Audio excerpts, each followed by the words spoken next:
Hello, everyone. My name is Caden, and ignore the black screen. There we go. My name's Game. Welcome back to more Chaos Child. Last time, we got to see the, what it looks like in the future after the events of Chaos at Noah.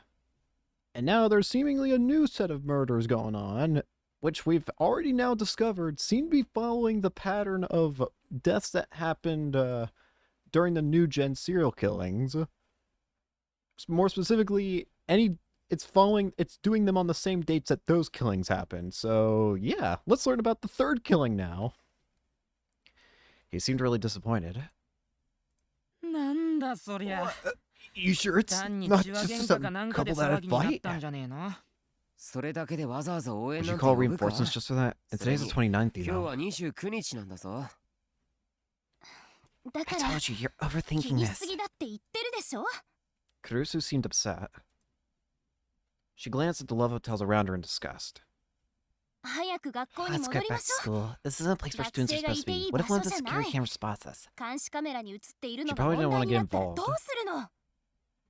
Ever since the rebuilding, there have been more cameras around Shibuya than ever before, even around the love hotels.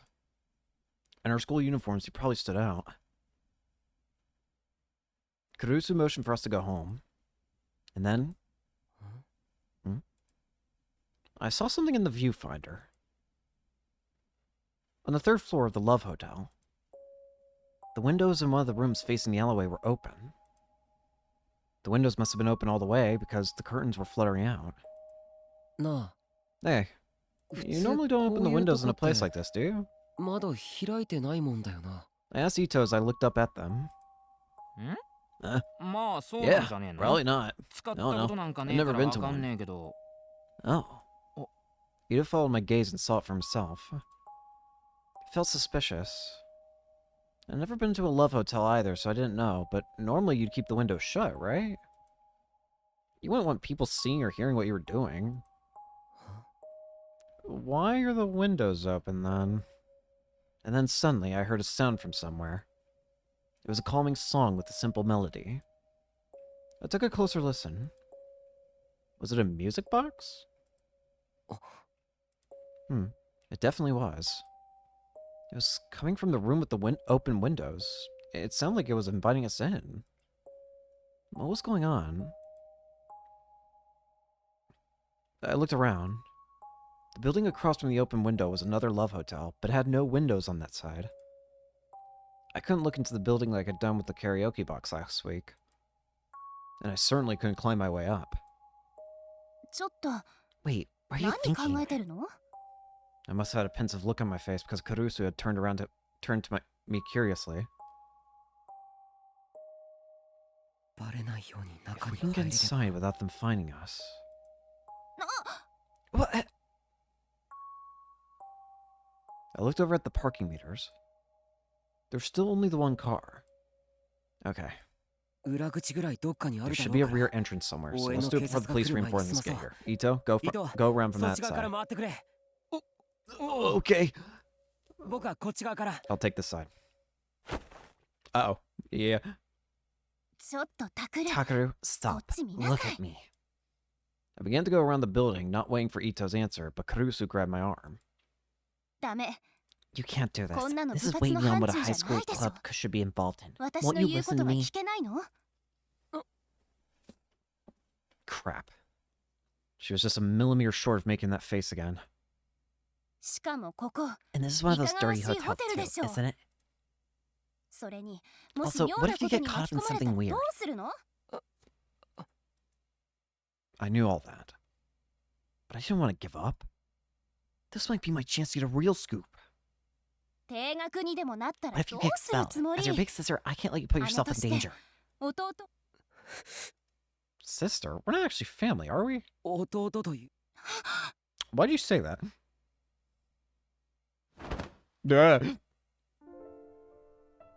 Kurusu immediately grabbed me by the collar with incredible force and brought her face so close to mine that our foreheads touched.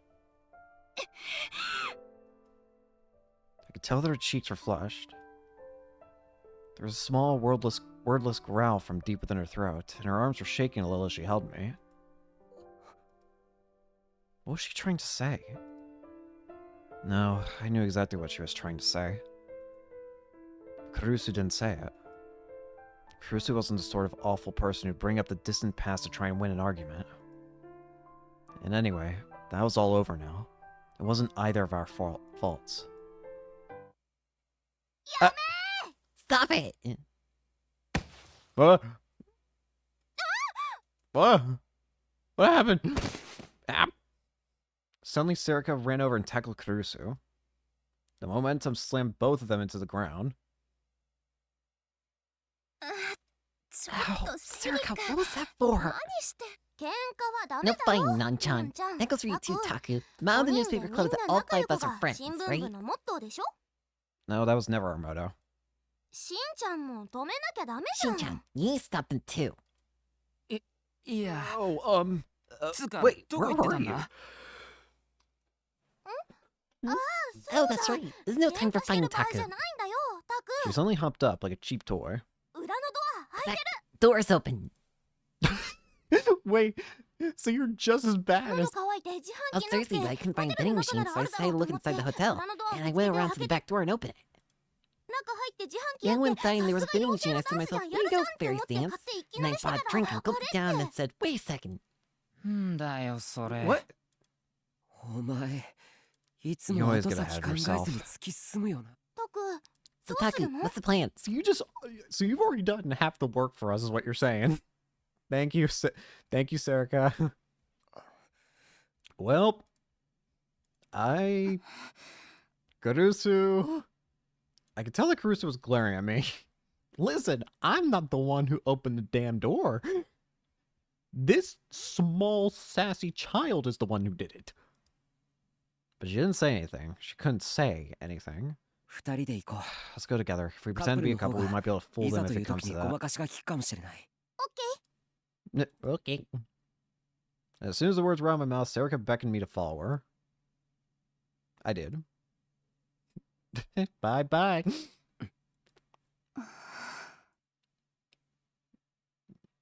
I didn't say it, but in my heart I apologized to Kurusu as I went. Of course, she couldn't hear me, so she didn't say anything.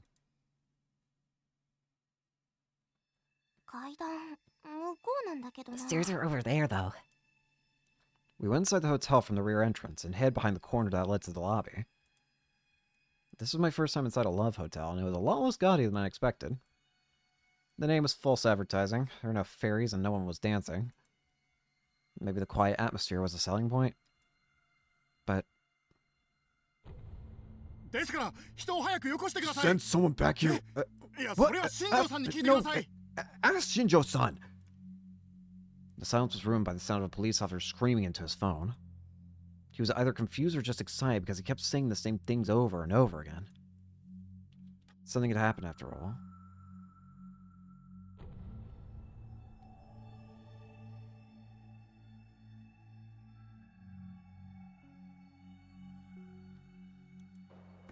And something bad enough that he needed backup. This is my chance. If we could get to the scene before the place was overflowing with cops, we might be able to find an unexpected scoop. Yeah, there's no doubt about it. Checked. I can't decide that on my own. No, I told you that's not what's going on. Damn it. The cop was in the way. Whether we took these stairs or the elevator, we need to go through the lobby to get to them. Taku, let's go. Huh? Hurry. What do you mean?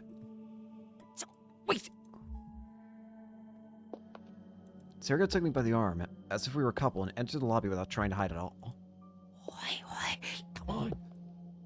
She ignored me and walked straight for the stairs. Oi! Hey! The cop must have seen us because he yelled at us from behind. Shit. He probably hadn't seen our faces. Should we run? No, that would just make us look suspicious. I told you not to leave your room. Yes, no, sorry, it's okay. Forget that. I need that backup. He started to mumble on the phone. Interesting. We crossed the lobby without looking back. Huh. That worked. That was crazy! But you're right. We were able to fool him. Really scared me. That was too close for comfort. My heart was pounding so loud that the noise was making me sick. Could he not tell that we were high school students? No, even if he only saw us from behind, he should have been able to tell by our uniforms. Why didn't he arrest us? Maybe he was panicking so much that the thought never occurred to him? Okay, what's the next step? Sarah let go of my arm and turned toward me. That's right. Now isn't the time to think about other things. We don't know whether or not that room on the third floor is what we're after, but we should start there. If that doesn't work, we try other places. Once the police reinforcements arrive, we leave. But from the way that officer was acting, something was definitely off. We need to get photos before we go. Okay. Alright. It was quiet. The policeman's voice was still drifting up the stairs, but it only made the silence seem more oppressive. Just like he'd said, the customers had probably been told not to leave their rooms. It was too late for it to matter now, but I was starting to feel a little scared. Come to think of it, if something had happened, maybe the killer was still here? Hey, Taku, you're playing with Nanchan again, aren't you? Sarah's voice was relaxed. I was grateful. I'd take any opportunity to relieve this tension. It wasn't really a fight. No, maybe it was. Wait, you're still calling her Caruso, right? I know how you feel, but isn't there something you can do?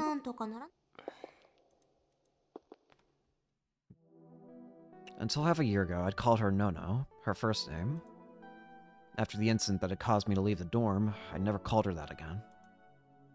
As long as I kept calling her Caruso, she'd keep being mad at me. It must have been hurting some important part of her. Taku. What happened, though? Oh. The next thing I knew, we were on the third floor. Sarah had gone ahead of me at some point. I was poking her head around the corner and into the hallway. Nobody's here, I think. Good. I took out my phone and got ready to record.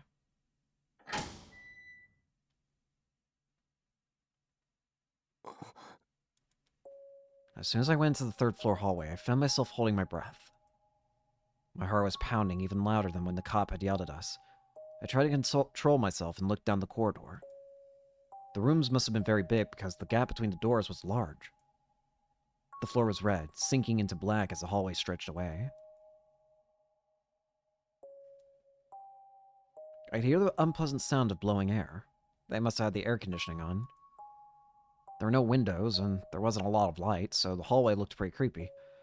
But there was nothing out of the ordinary about it otherwise. But still, it was strange. The air felt solid. It felt like someone would jump out from the shadows the second you let your guard down, or perhaps that there were traps scattered everywhere along the floor.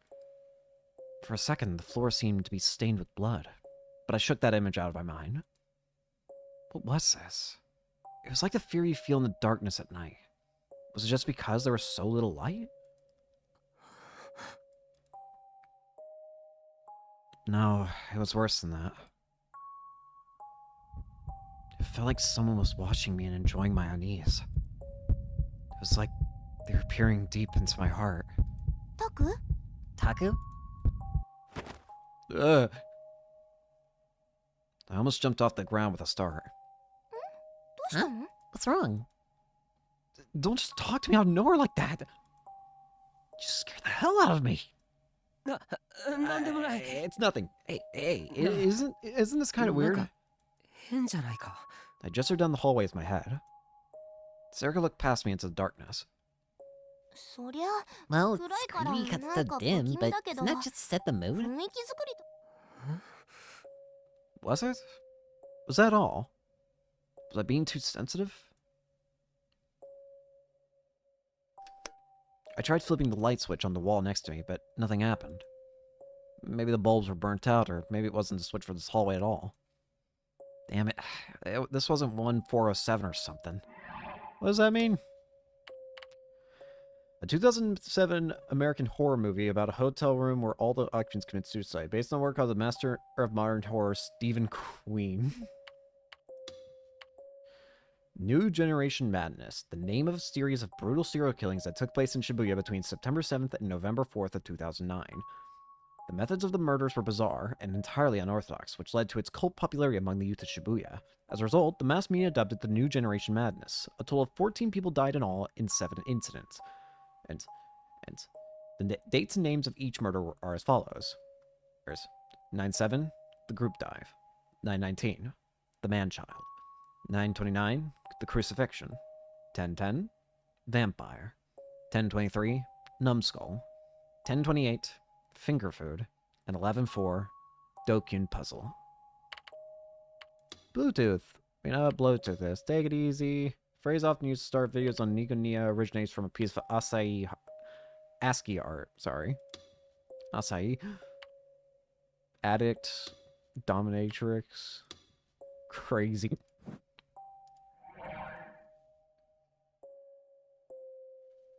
I turned around. The only person there was Serica. No one else was looking at me. I took some time to make sure of it before I spoke. Let's go. Yeah. So where's the body? Serica nodded cheerfully and stayed behind me as we walked deeper into the hallway. I remembered the location of the window I'd seen outside. It was probably deeper in the hall, the furthest one back, or the one before it. It's probably one of those two. I walked as silently as I could down the long hallway, toward the last rooms on the left side. With every step I took, I could feel the sensation of the hallway off the hallway floor through the bottom of my heels. It was like I was being forced to think about nerves that I never used. My body felt very tense. I didn't see any cops in the hallway. Usually they'd at least leave one person here at the scene. Was this the wrong floor?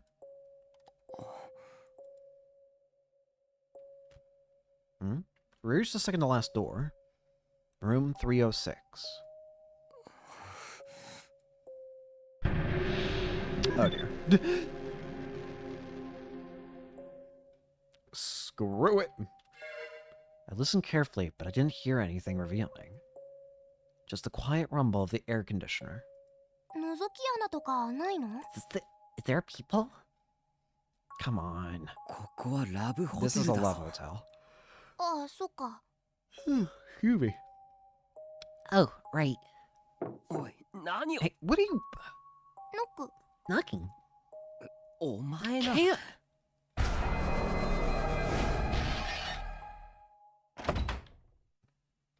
And then suddenly the door flung open. Who the fuck is knocking on my door? An angry and very underdressed man came storming out. His hair was short and permed, and he had a gold necklace around his neck. Oh no, this guy has bad news. Sarah got frozen in surprise. You want to knock? When he glared at me, I shook my head without thinking. Then he turned his gaze towards Serica. It wasn't you. Did you listen to what happened? You screwed me, you stupid kid. The man grabbed Serica by hand and tried to pull her into the room. Oh god. Don't turn back now. She turned over to me for help with tears in her eyes. Something really bad was about to happen to her. I had to do something. I had to... Please stop. Shut the fuck up. Ah. Suddenly kicked in the solar plexus. Before sent me flying all the way back to the other wall where I collapsed to the ground. Taku! Pain was so great that I couldn't breathe. I couldn't even stand up. Then the door shut. I could hear the man's yelling and Serica's screams from within. All I could do was crumple up into a ball on the ground, crying in fear and frustration. Let's not think of that. What if that happened? Serica was just too reckless. We didn't belong in a place like this anyway. I bit my lip and watched in fear as she kept knocking. Stop it, okay? Sure. The police aren't here either. Maybe it's not this floor. What? I flinched back at the sudden noise. What? Was that the sound of the glass breaking? Of glass breaking? 隣から It was from the next room over, right? She was clinging to my back in surprise, with her hands on my shoulders. I think so. It came from further down, right? Circa pointed to the next room. We stood there for a moment. The violent sound must have scared her, but because Serica's easygoing mood had totally vanished. But we waited a while, and nothing more happened. There were no voices or sounds of a struggle. The hallway was the same as ever. But was I imagining it? Or was the hall a little darker than before? Should we go back? Serica didn't answer my question. She didn't seem afraid, but she had a serious look on her face as she started down the hall. Maybe something had happened and the killer was still there. No, wait, I need to think about this rationally. There was an officer on the first floor who'd called for backup.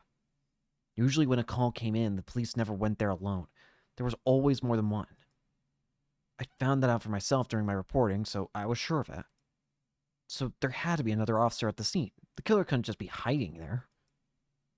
If there was any chance that the cop wouldn't have just told us to go back to our rooms. Did the killer break the glass during a struggle? No, that didn't make sense either. If there was any chance of him being able to do that, would that officer have gone downstairs? He'd probably gone down there to tell the front desk to not let anyone else in. Damn it. I have no proof. But it should be okay. More than anything, I hadn't taken any photos yet. Get off! I jumped, literally, when I heard the sudden sound. It was a very strange sound, one that didn't belong here at all. I looked and saw that Serica had gone so nervous that she'd taken out her Garo Froggy Garoro strap and started to play with it. She probably didn't even know she was doing it. I softly poked her with my elbow. I motioned for her to keep quiet, and she seemed confused, but then she realized what she was doing and quickly put the strap back in her pocket. As soon as she was done, I looked down the hall once more, all the way to the front of the room. We should head there. I tried to steel myself, then looked over my shoulder once more to make sure there was no one there. I started to walk forward, very carefully. I was afraid of making even the slightest sound. Serica followed me wordlessly, with her hand on my shoulder. I grabbed her hand with my free hand. The other was holding my smartphone. She squeezed it tight. The feeling of her hand kept me strong as I walked forward.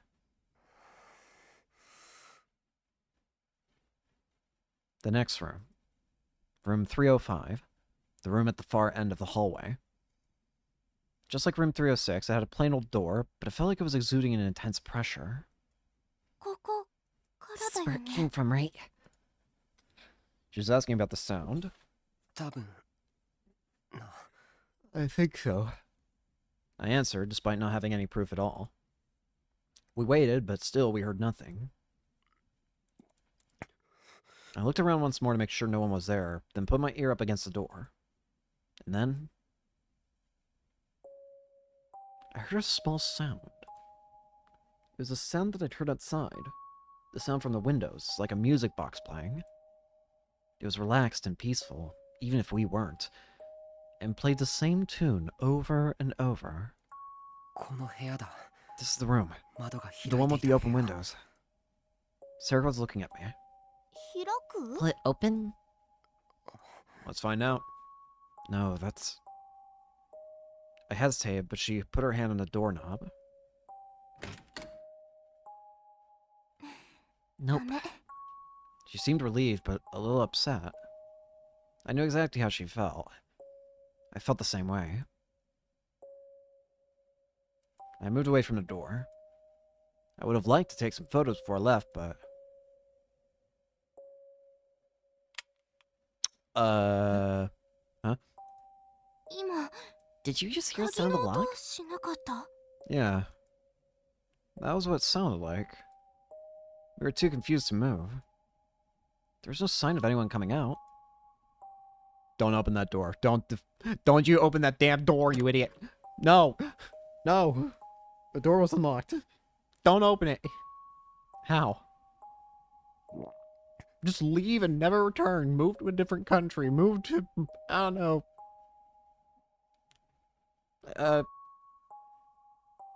Egypt. I don't know why. It's the first thing that came to mind. As if guided by all the strange things that were happening, I pushed the record button on my smartphone. I gripped the doorknob tighter. The voice in my mind told me to stop, to go back, but it was wiped out by the sound of the smartphone recording starting and the door slowly opening. The more it opened, the less I was able to ignore my curiosity. Don't open that damn door, you idiot. I felt like something besides Serica was pushing me forward as I opened the door. Don't open it, you idiot. Don't. No. That song was playing in the dimly lit room. All the lights were off, but the sun outside was streaming through the open window. Its light was very weak. The curtain in front of me, which partitioned off a part of the room, was blocking the light. Do not move it. Do not move it. I gulped and realized my lips were dry. I ran my tongue over them to wet them a little, and then I realized my heart was pounding. The sound was so loud I thought my heart might have somehow moved up into my ears. It seemed to be beating out some bizarre rhythm, and it was making me sick. I forced myself to swallow my saliva and hoped it would keep me from throwing up. Then I took a step forward. Don't pull it back, you idiot! I held up my phone to record what I was seeing, and then I realized something. That curtain wasn't partitioning the room. It was a bed. There was a raised spot off the floor with a circular bed surrounded by a curtain. Do not pull that back. You are going to see horrors beyond imagination. The light was streaming out from behind it. You're going to see a freaking Picasso painting out of a person. The windows we'd seen were on the other side of it. And the song seemed to be coming from there as well. Crap. It was too dark. I went to flip the nearby light switch, then forced myself to stop. No. I couldn't touch anything in the room. Some kind of crime must have taken place here. But I was scared to go any deeper into the darkness. Serica just pushes this freaking curtain wide open. My shoes made my steps sound loud against the floor. I'm trying to cope with the fear by being silly, okay?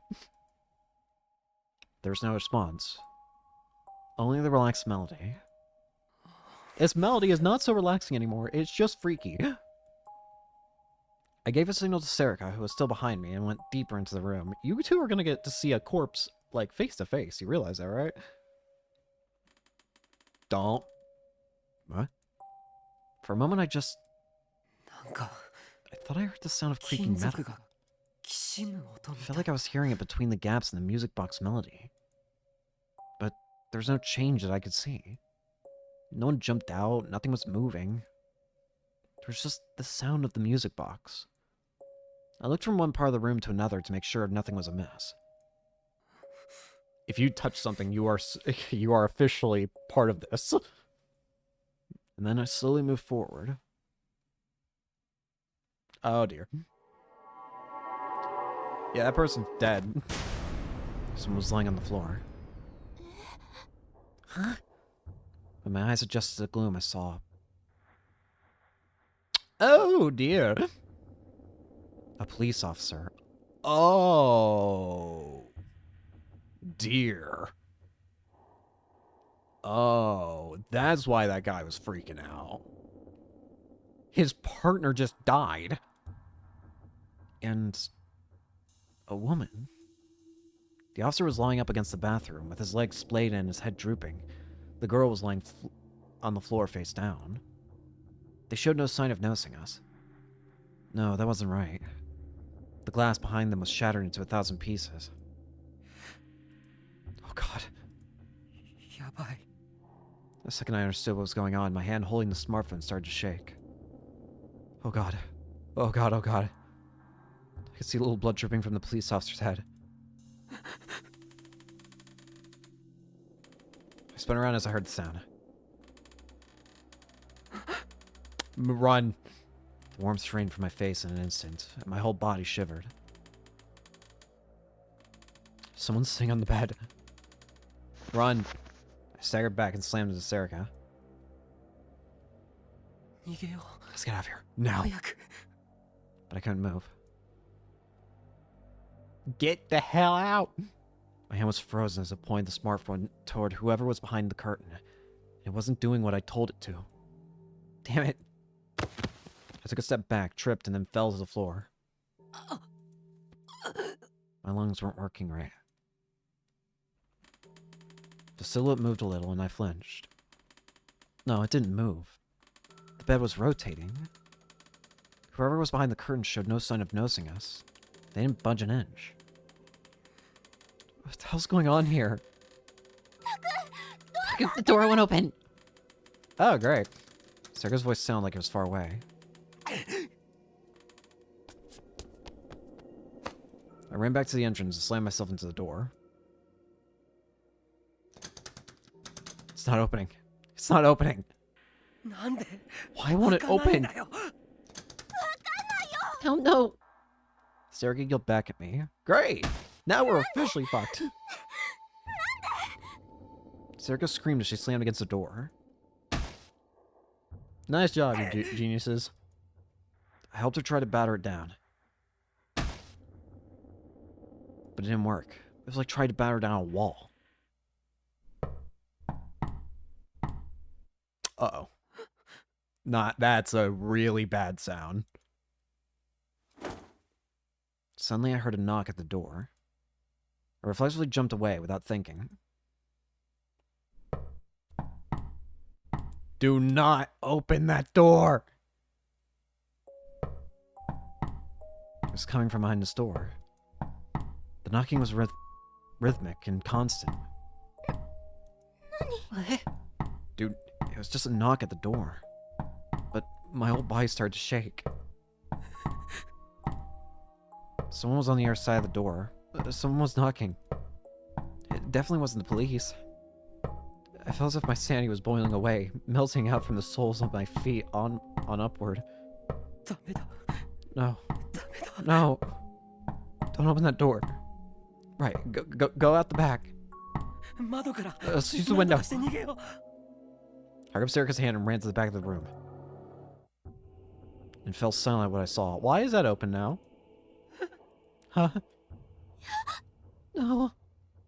What is that? Oh! The curtain was open. Oh, that guy is mega dead. There was a man there sitting. No. He was moving slowly. The bed was moving in time to the sound of the music box. An eerie sound came from the wire wrapped around his neck.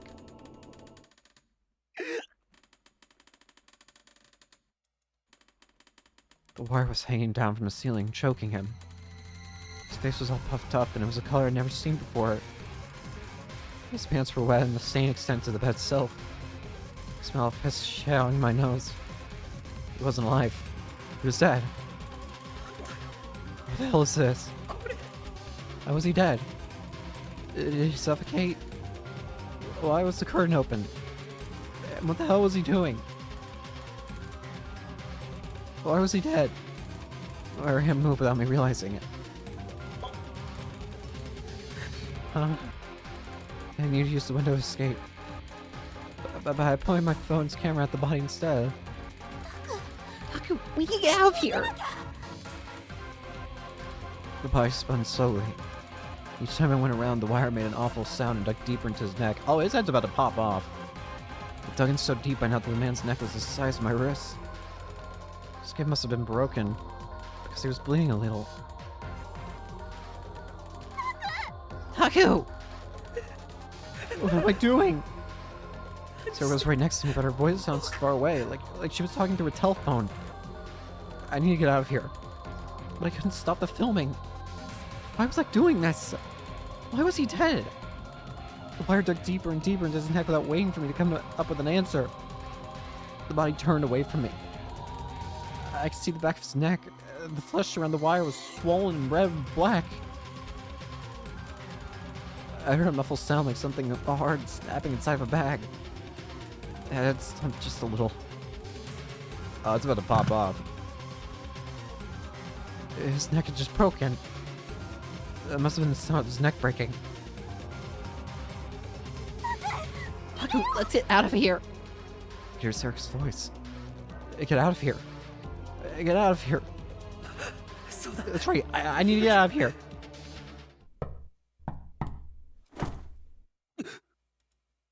My body moved as I heard another sound. I spun around. Oh, hey.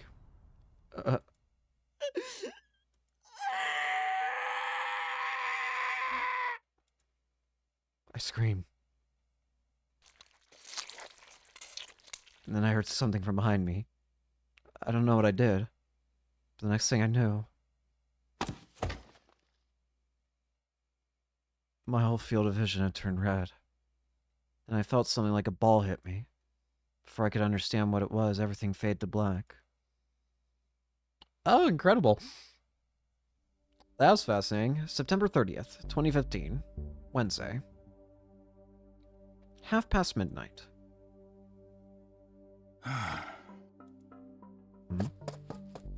Shinjo-san, we managed to ID the victim from his positions and the security cameras. His name was Kakita Hironori, 22 years old, a Shibuya resident with a part-time marketing job at SafeWorks. Participating in the post-earthquake reconstruction business, SafeWorks is known for investing a incredibly large amount of money in order to monopolize the construction companies involved in the reconstruction. Following this, they have moved on to other projects such as the introduction of new infrastructure, such as proposal, development, and installation of high-powered security cameras around the city for the sake of maintaining public order. They've also made humongous efforts in supplying business models and partnership opportunities to various nonprofits and volunteer groups, as well as helping establish self-sufficient communities among the survivors. As a result of their actions, their profits have skyrocketed. However, despite the company's assistance, some earthquake survivors and other local residents claim that SafeWorks is a cruel, tyrannical company that does not hesitate to use evictions and eminent domain to forcibly seize any property they want in the name of reconstruction. Part-timer has SafeWorks. Any lovers? None. No roommates either. He lived alone, it seems.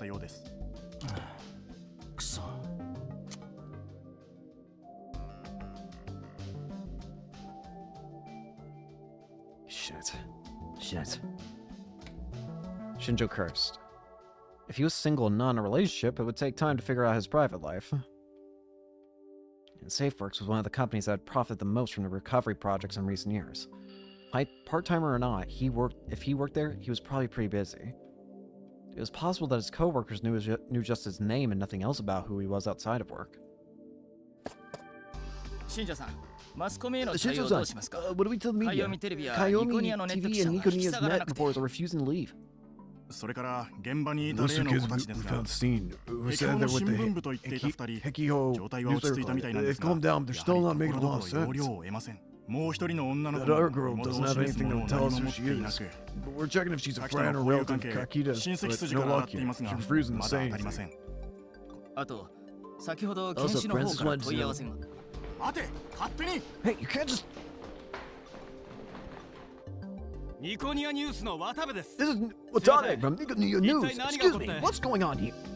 Get out! You can't come in here without permission. Just a brief comment. A brief comment is all we need. Shinjo's men physically dragged the reporter out of the room.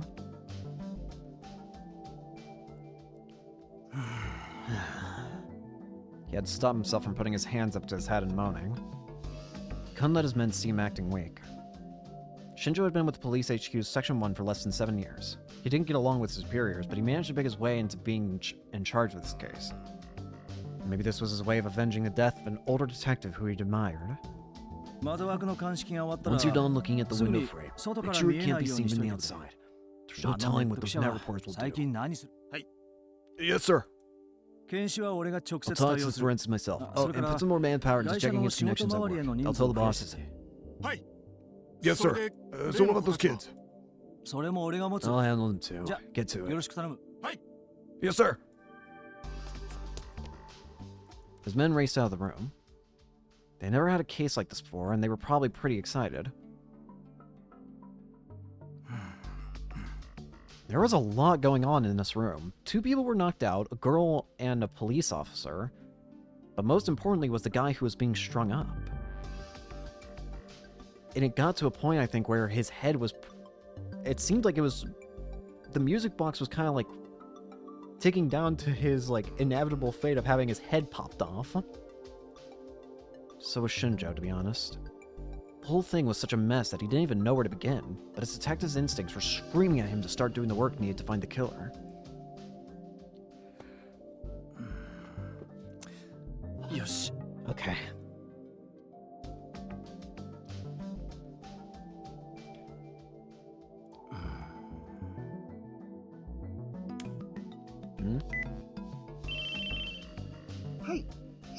Hello, this is Freesia, Credit Bureau. His call was answered on the first ring, like always. 俺です。 It's me. Oh, Shinjo-chan, you're late. I thought you'd be contacting me earlier. あ、すいません。 I'm sorry. Shinjo apologized without thinking, and for no clear reason. He always felt like a naughty child when he spoke to the CEO, who happened to be a woman. You know why we are so exhausted? It's cause you're taking this so seriously. You should relax a bit, like they did. 先輩 I've の got 性 no 格ま intention で of copying 見習 your うつもり habits. はありませんよ。 You're so serious, aren't you? If you keep on thinking that's a virtue, you're going to have a bad time of it one day. 百瀬さん、 Momose. そんなことより相談したいことがあるんです。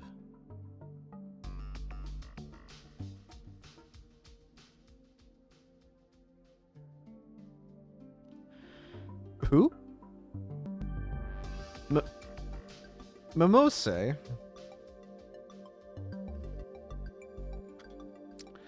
I want to confirm something real quick. Just a slight miniature confirmation. Google Chaos Head Noah. Let's just go with characters. Maybe this will get me what I want. Ah, there it is. Katsuko Momose.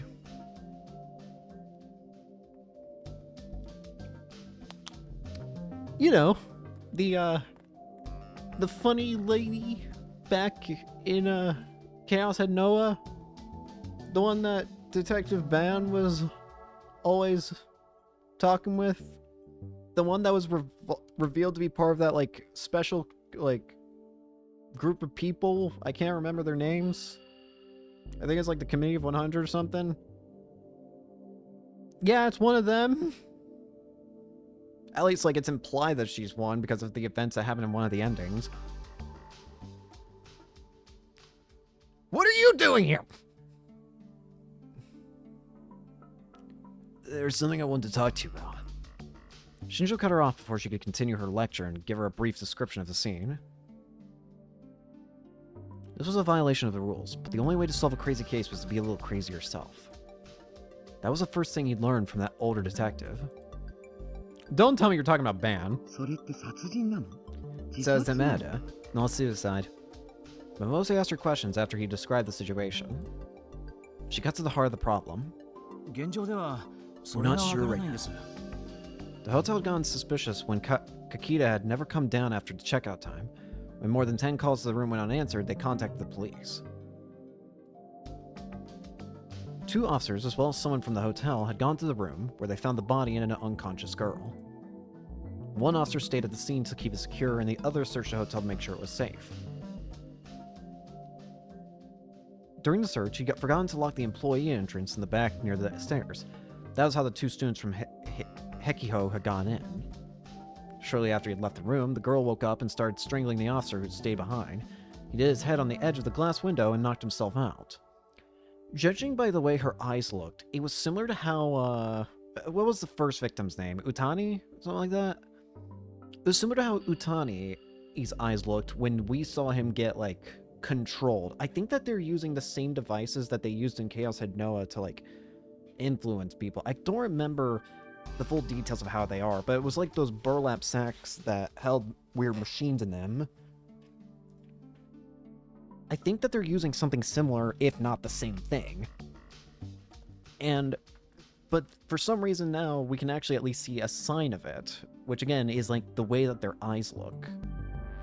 It was the way that the girl's eyes looked was exactly the same as how Utani's eyes looked when he was dead.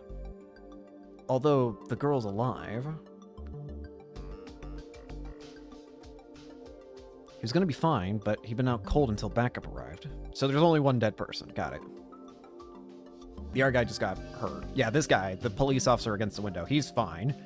He's just roughed up. So there's only one person who died, which is the guy who was on the... What was it, like a rotating bed? I mean, I guess it's a love hotel, so I guess it wouldn't be the most absurd thing to assume. But,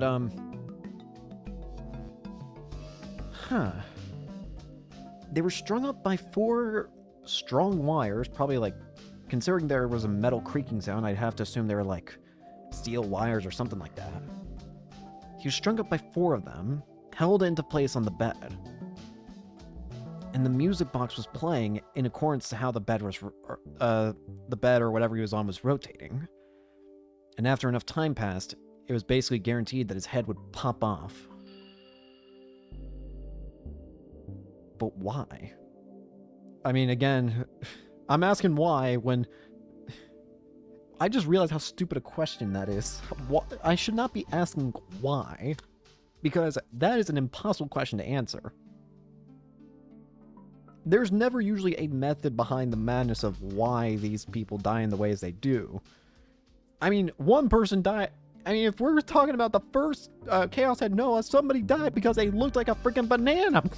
They got peeled like a banana. The freaking vampire case.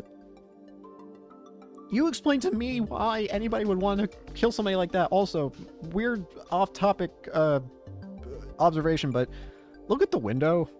Does it look like there's a man staring at the inside? Like, on the bottom left corner of that window?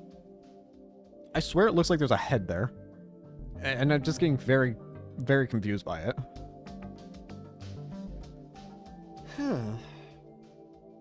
Again, the only connection that these cases have so far is that they're all happening on the same dates that the murders of the new gen serial killings happened.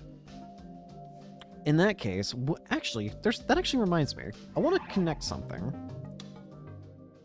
Acquired. I know we have it here somewhere.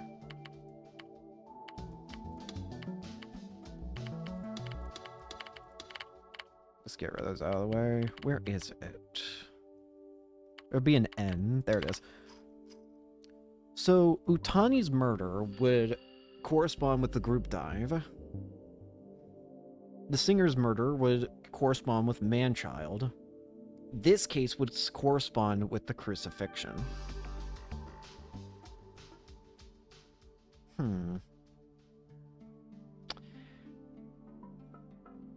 Now, there is something I also want to mention that I don't know if we're okay, this is going to be a bit weird to explain, but remember that in Chaos Head Noah, we didn't actually witness, like, the truth of some of the killings when we first observed it. Like, let's take the crucifixion, for example. When we, in the very first time at all in Chaos Head Noah that we see the crucifixion, what we as the player see, as well as what Takumi sees, for the very first time, is a body that has a billion crosses, like, jammed into it, right? But that's not the case. That's not how the actual murder took place. That was just the effects of, like, hallucinating and all that stuff, and megalomania or whatever. What the real murder looked like was that it was simply the body was hung up with crosses. It wasn't, no crosses were ever stabbed into the body. They were just hung up. So, but I think the actual cause of death, if memory serves, was strangulation. So I'm wondering if something similar is happening here. Are we actually witnessing the true, like, for the killing that we just witnessed, like the one with the head, and like the guy being strung up by wires, was that actually what happened, or did we witness a fake version of that death? Like, I don't know. The other girl from Hekiho was throwing up also on the floor. Kakita's cause of death was asphyxiation via strangulation. The wire around his neck was a kind used at construction sites. It had been hung in an X pattern from the lights on the ceiling. And he'd been sitting on the bed as it rotated. That's why there was so much pressure on his neck that finally his head had been severed. Yep, as I thought.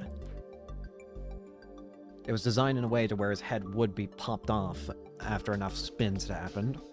From the estimated time of death, Kakita had passed away before the police had even been contacted. Really?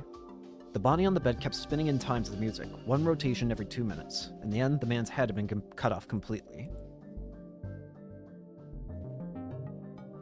The problem was the girl in the room. Yeah, she's the anomaly here. Why is there just a random girl? There was no indication that she'd ever touched Kakita.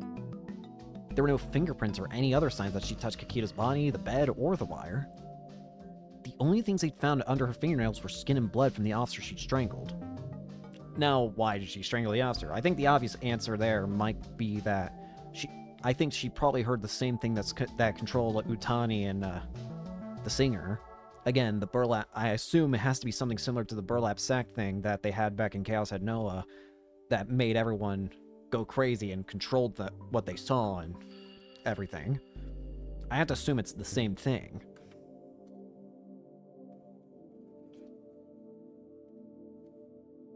Especially with the way she looked when she woke up.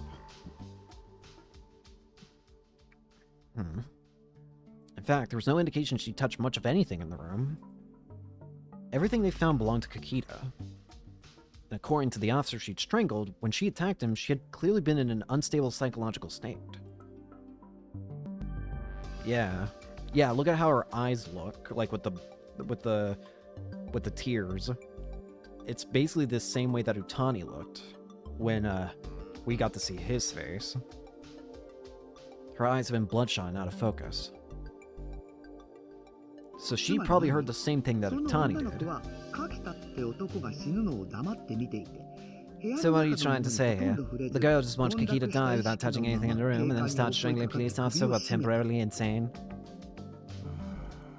That sounds... no. She just scratched his head as he heard her sum up the situation. Yeah, that doesn't sound right. That was what it looked like, at least from what they knew right now. And just going by that, it sure looked like a suicide. Explain to me how you put yourself in that kind of condition and call it a suicide. How exactly was he supposed to attach those wires to the different spots? It was all far too strange. I see.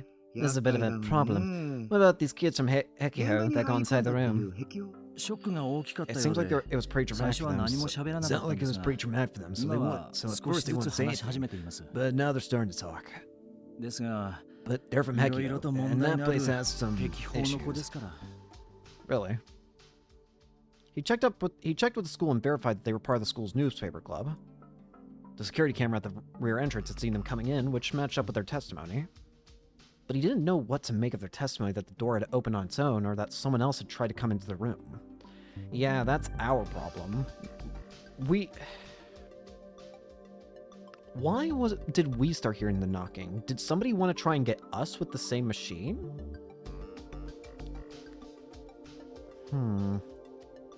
The door was equipped with an automatic lock, and the only person inside the room who could have opened it was that girl. But there was no sign of her fingerprints on the door. And the security camera in the hallway showed no signs of anyone else trying to go in. In any event, it was extremely rare for a civilian to see a dead body outside of a funeral. In an unstable mental state, it would be extremely easy for them to imagine things or just outright be mistaken about what was going on. If they turned out to not have any relationship to Kakita or the girl, he planned to let them off with a stern warning. Our biggest lead is the girl who's in the room, but she's not talking. Well, at the very least, it seems like our characters are going to be fine for the most part. Considering this could have gone a billion times worse for them. She's probably going to be put under psychiatric hold at this rate, right? Yeah, that will slow down the investigation a lot, so we'd rather not go that route. Now, just let me get some information spread around. Given your position, this is probably going to be pretty rough for you, so be ready, okay? I'll call back in 3 minutes. Okay, thanks. Appreciate it. Why are you back, by the way, Mimose? I still haven't forgotten that. The fact that you're back, and we now know a bit more about your truth, about you knowing way more than you have any right to know. You are a person of major power, but I don't know if I consider you evil or good. you are part of an extremely powerful organization of people who have very scary powers, let's put it that way. But do I think you in particular are bad? That is what I don't know. I don't fully remember the events. I mean, I can't fully recall, like, specific details of dialogue, obviously. I ain't a machine. But from what I could tell, she didn't seem... Mostly never felt bad. But she did seem like someone who would always do what's best for the organization if it came to it. As in, like, if the organization, like, 100% required certain people to be killed, she would push it in that direction to kill those people. But if she had her own choice, I do think she might be a more good person. That's kind of the impression I'm getting at the moment. I can't fully remember, but I don't think that she particularly wants to do bad things. I just think that she does decisions that are best for the committee, or whatever she's part of. Again, I think it's the Committee of 100, if memory serves. It might be a different organization that I'm thinking of that she's part of, but she's part of a organization as what I mean. And I think it's supposed to be implied that's the Committee of 100 from one of the endings. Huh.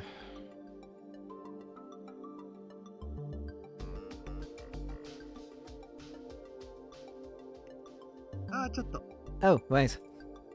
Hi. Yeah. Actually, I want to do you to do something for me. I'm sure it'd be a big help for you too. Can you do it? So it's basically in order then. Shinjo thought to himself. What is it? One of my kids knows more about this than I do, and they say they want to see the crime scene personally. Can you help them out? Want me to let an outsider into a crime scene? It's always outsiders who will give you the hints you need to solve the case. After all, I'm an outsider too, she continued. I mean... In his head, Shinjo went over the steps he'd have to take in the time required to take them. Can it be tomorrow? Or no, the day after? That's my Shinjo-chan. Glad we can work this out. I don't know how you manage around the rest of those hotheads in Section 1. Alright, talk to you later. Hold on a second, Shinjo-chan, would you? He barely stopped himself from ending the call. Is there something else? I wanted to give you some advice, just in case. Two things. First, what I said before wasn't a joke, okay? Huh? You need to relax a little. Don't take everything so seriously. I'm sure a lot of things are about to happen that will be beyond your understanding. When that happens, your worst enemy is what you think you know. I'll make sure to remember that. If that was a serious answer, you still got a long ways to go. And the other thing is... Mostly paused for a second and chuckled. Don't let my kid get the better of you too often. If you let your guard down, you'll end up an outsider yourself. When she says her kid, like, does she actually have, like, a biological kid? September 30th, 2015, Wednesday. And if she does, would they also be part of the committee? Or at least involved in some capacity? Hey, did you see that thing on Tweepo? Oh, hey, yeah, the meme from Hekihobot? A giant Upa with a smug look on its face sitting on the Shibuya Hikaryuo and saying, Shibuya sure has changed. Yeah, that one's really kind of sad. Can we use that for Culture Festival? Nobody's gonna look at that display about the history of Shibuya recovery anyway. Is it enough to just have the picture though? We need to actually have stuffed animals or something. The male student started to search through Shibuya's stores with a smartphone. The frickin' Upa. The demon ball thing that caused an entire reality timeline to go into war or be controlled by dystopian leaders. Twitter account followed by over 80% of the Hekihou Academy students, popular for its variety of tweets, including funny memes, news about the discounts at cafes and restaurants near Hekihou, school rumors, and other things interested in student body. Despite the word bot, practicing an automatic posting program in its name, it doesn't post at regular times and its posts vary in content, so it's said to be an actual account run by someone at the school. So it's not a bot. Whatever. He must have found something strange because it kept mumbling, "No way." Hey, Ito. Ito was recording the newspaper club's project for the festival, a bunch of random footage of the preparations in the cafeteria. Is this really the right time to be all excited or something like that, guys? The body had just been found in Doganzaki yesterday, and all these students cared about was their stupid jokes. The body was found less than 10 minutes away from the school, but they barely even mentioned it. Well, it really hasn't hit the news too much yet. The first reports had been on a major communications company's website. That was where Ito had seen it. It had been last night. It had made the morning news and the morning papers, but all that had been reported was that a body had been found and that no details were known. And it was rare for a high school kid to check TV news and papers every day.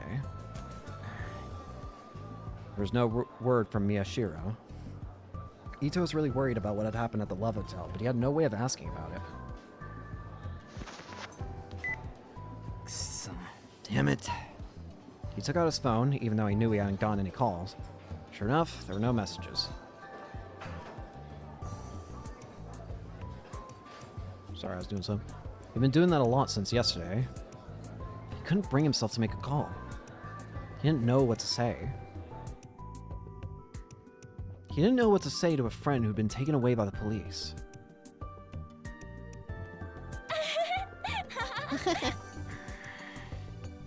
The laughing students irritated Ito in a way that he didn't really understand. He'd been planning on videotaping the entire cafeteria today, but instead he gave up and left. Aw, he actually does care.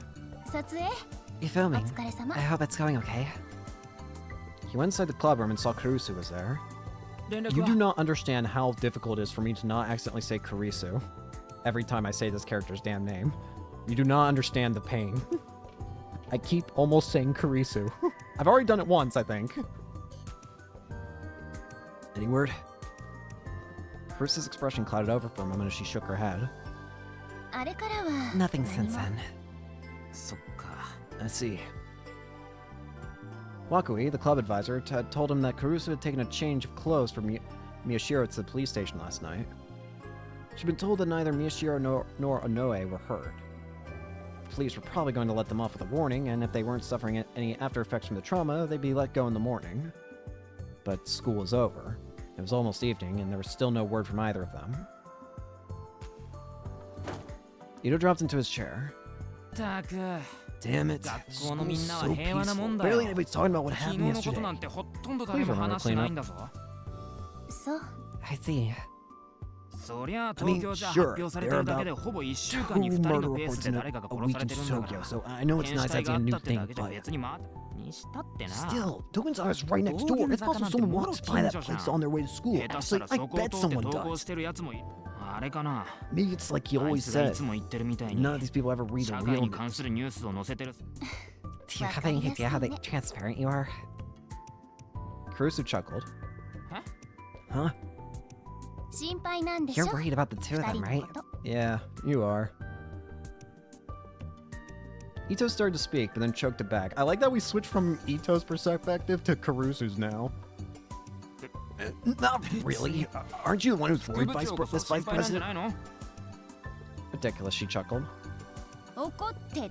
I'm angry. This whole thing is ridiculous. Sarika is one thing, but he ignored my warning and went in anyway, and this is what happened.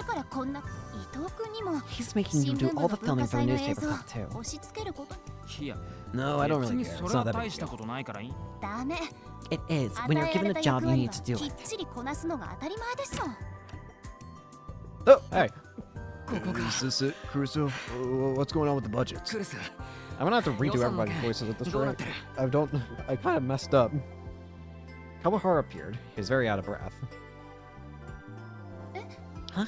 The budgets? The list of groups that have gone over their budgets. Accounting says it's not in yet. Kurusu frowned as she realized her mistake. Sorry, I'll send you an email with the list. ASAP, okay? Before the teacher goes home. Kawahara ran off before Kurusu had a time to answer. And before he was even out of sight, Kurusu had booted up the PC and started tapping at the keys. What? 何？ いや、 No, it's That's nothing. Which of us is more transparent? That's what Ito was about to say before he stopped himself. Yeah, I was about to say, you two are about as clear as glass right now. Normally, it was impossible to imagine Kurusu not doing her job. What exactly happened between Kurusu and Takeru, though? For a while after that, Kurusu focused intently on her work. Ito didn't have much else to do, so he watched her. When he looked carefully, he could see small dark circles under her eyes. She probably hadn't slept. And then Ito realized, for the first time, that Kurusu had probably come to the clubroom to see if either of them had contacted him. And with all the preparations that were going on, there was no other reason for her to be here. なんとまあ。 The Empress of all people. The あの女帝がね。 Empress of all people, huh? Kurusu pressed down hard on one final key as she finished her task. Then suddenly, an unpleasant sound filled the room.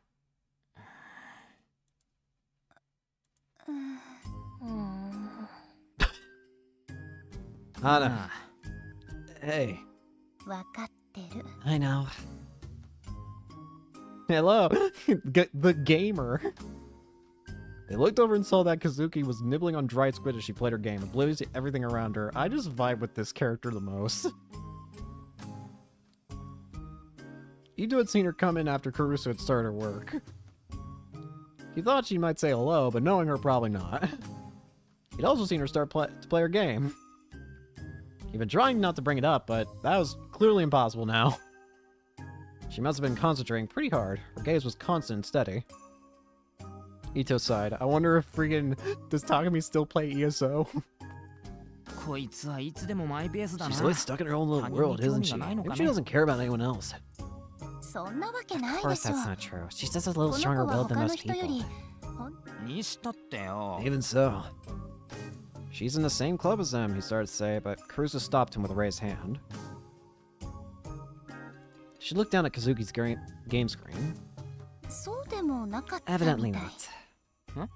Huh? Kurusu chuckled and took off Kazuki's headphones. カズキ、 Kazuki, I'm not a big 私はゲ gamer, ー so ムや correct ら me ない if か I'm ら wrong, but 詳しいこと。What? この is there a reason 家 you're の壁 continually に flinging 向か fireballs って inside 永 the 遠と house? 火の玉 That 出してる fire's の spreading は really fast. 何か意味 Just- があるの？ Fireball, すごい fireball, 勢いで fireball, 燃え広が fireball, ってる。 fireball, fireball.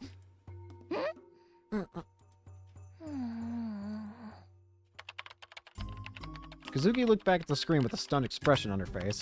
She yanked the headphones out of Kurusu's hands and quickly put them on, then started to pound at the keyboard. 落ち着きなさい。 Calm down. という Or か、そ swallow の the 煩 squid わ or しい spit it out. スル What メ、 you're doing 飲 now is み bad 物か manners. 出すかしな。 Kazuki may or may not have heard her because she struggled with her game for a while and then... Squid. Consume your food, child. She froze, like a toy whose batteries had run out. Did you just spit it out? Nice. She stared at it for almost 30 seconds, as if something impossible had just happened. Then she silently stood up and staggered over to the shelf where the electric coffee maker was kept, her mannerisms rivaling that of an incredibly fierce drunkard. Her face had turned pale. カズキ、 Kazuki, are 大丈 you 夫か？ okay? Does she talk ever? I have a feeling she's gonna talk eventually, but 入れてくれる are の you か gonna make us coffee? Even just a one-word response would be nutty. Kazuki nodded in response to Ito's second question and started to make coffee with shaking hands. She made Kurusu her usual with 2 cups of sugar and gave Ito coffee mixed with milk. Then she made her a cup for herself, black, but didn't drink a drop. Don't punch the wall, please.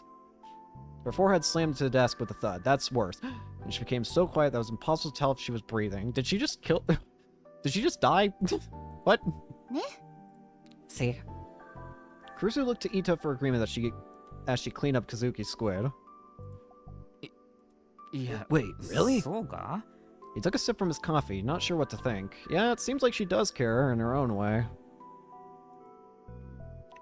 To him, none of it made any sense. Honestly, I actually kind of relate to that, where it's like, sometimes I feel like I have a harder time showing my emotions, I worry. But if there's one place where I feel like they become more obvious, it's when I'm playing video games. Like, I remember there was a time when something really bad happened, and I was in the, actually, you know what? I guess I can kind of tell the story. It was back during COVID, like when COVID was at its peak, and like this was before there was even a vaccine. My mom actually got it. She had COVID, and she's alive now. Don't worry, she didn't get killed by it. However, she was hit really bad by it, and for a time we were actually scared that, I don't even want to say what we thought could have happened, but it's possible what you think could have happened. But I remember at the time I was playing Hollow Knight just on my own, and I didn't realize it until my sister brought something to my room to show me, but when I was playing the game, I wasn't really even doing anything in the game. I was kind of just walking around. I wasn't doing any objectives. I was kind of just in the first area of the game, just walking, killing enemies every now and then, but not really doing anything aside from that. Because I couldn't focus. Again, it's fine now. Again, my mom, I don't know how, but she powered the hell through that nightmare. And she's healthy now. The only thing she got from it is that she's got like a permanent like mini cough from it now, but considering what could have happened, I'd consider that a blessing, considering what could have happened. It's just a mini cough. But yeah, I kind of get that feeling of Kazuki where it's like, even in your performance of doing something, it's like, even if they don't show emotions easily, it's like, you can notice it in what they do. So like throwing fireballs repeatedly at a house for no reason, or just wandering around aimlessly doing nothing but going in circles, really. I kind of feel that. To him, none of this made any sense. Crusoe didn't say another word as she drank her coffee.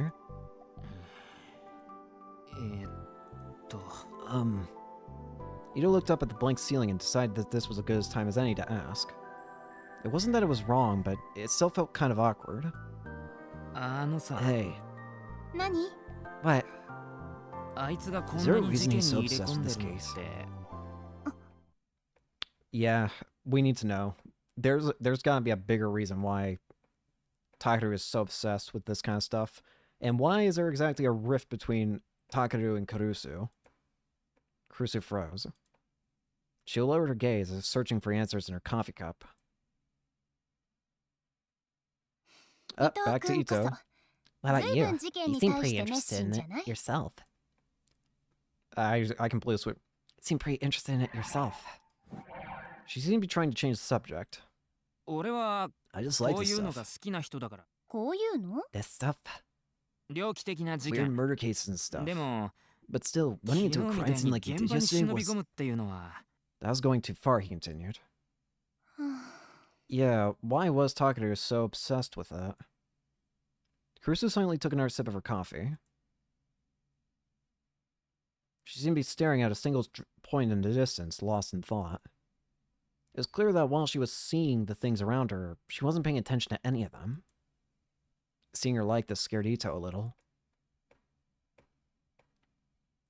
Was it really that big a deal? 別に言いたくな If け you れ don't ば want to tell me. そういうわけじゃな That's い。 not. I'm sure that きっと basically 基本 Takeru's 的 the に same は as you. 伊藤 He 君と likes 同 this じ。 stuff. それに And he's 危 always なっ like かし getting いと involved ころ in に things that 首 are を突っ込み dangerous. たがるのも昔か I らだ see, し。 Ito said.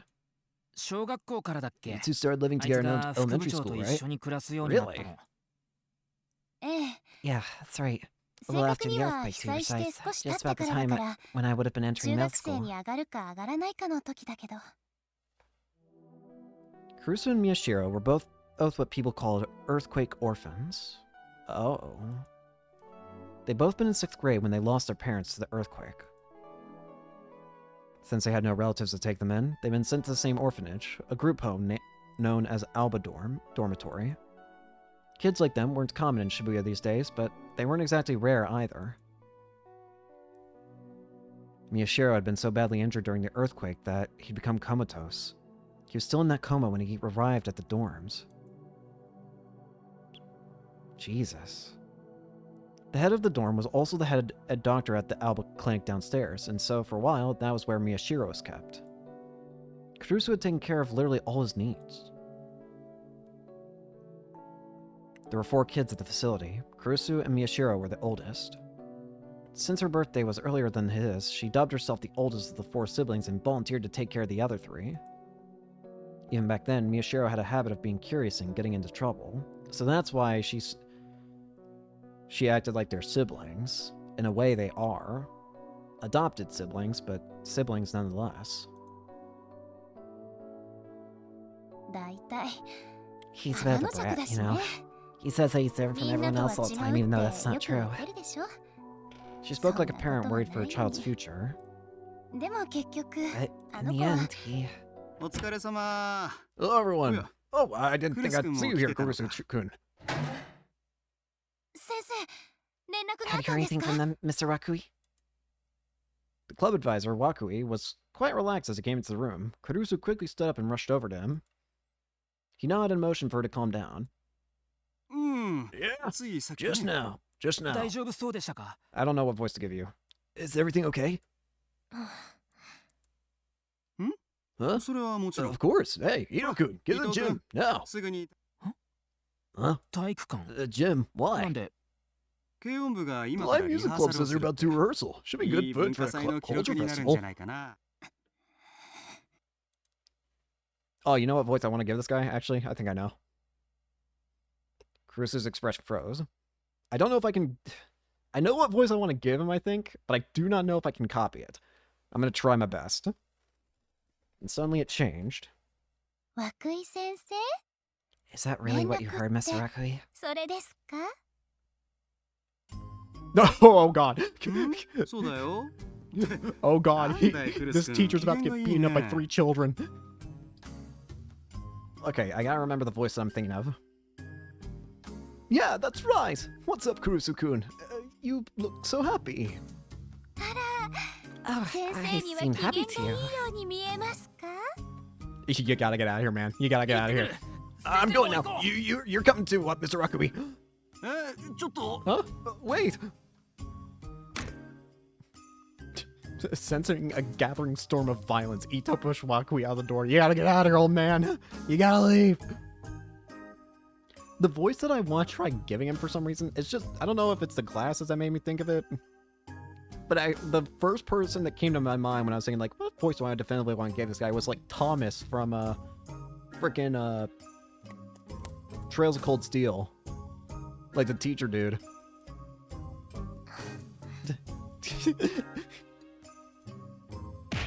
Kazuki had looked up for a moment, but then she slammed her head back on the desk. That has a mood.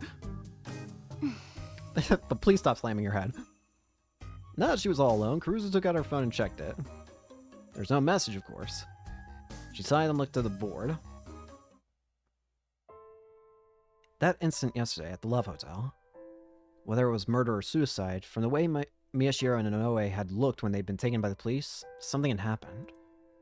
Miyashiro had said it had something to do with the incident 6 years ago. Now that it happened 3 times, there was no ignoring it. Yeah, there's no denying that it's somebody's following the same killings. Somebody's explicitly doing the killings in the exact same, like, at the exact same time, dates that they happened in the new gen cases. But why? Why do it all this time later? Is somebody trying to do the same things that the, God, I've already forgotten the villain's name, but whatever the villain's name was back in, like the main bad guy that we fought back in, Chaos Head Noah. The guy with the really big D sword that looked like a cross. What the hell was his name, for God's sakes? It feels like it's on the tip of my tongue.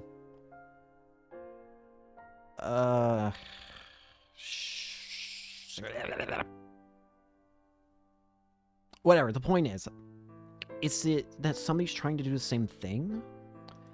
Here's what I'm thinking at the moment. At the moment, Okay, so there are a couple things of interest. One, somebody's using devices that are similar to the devices used in Chaos Head Noah that seemingly affect people's cognition. And so they know something about the same power of, like, megalomania or whatever. Two, another interesting thing we know about that's been going on are these strange sumo head things appearing, like these strange sumo graffiti heads appearing everywhere for some reason. Three, we know that there's a company that's installed a bunch of security cameras.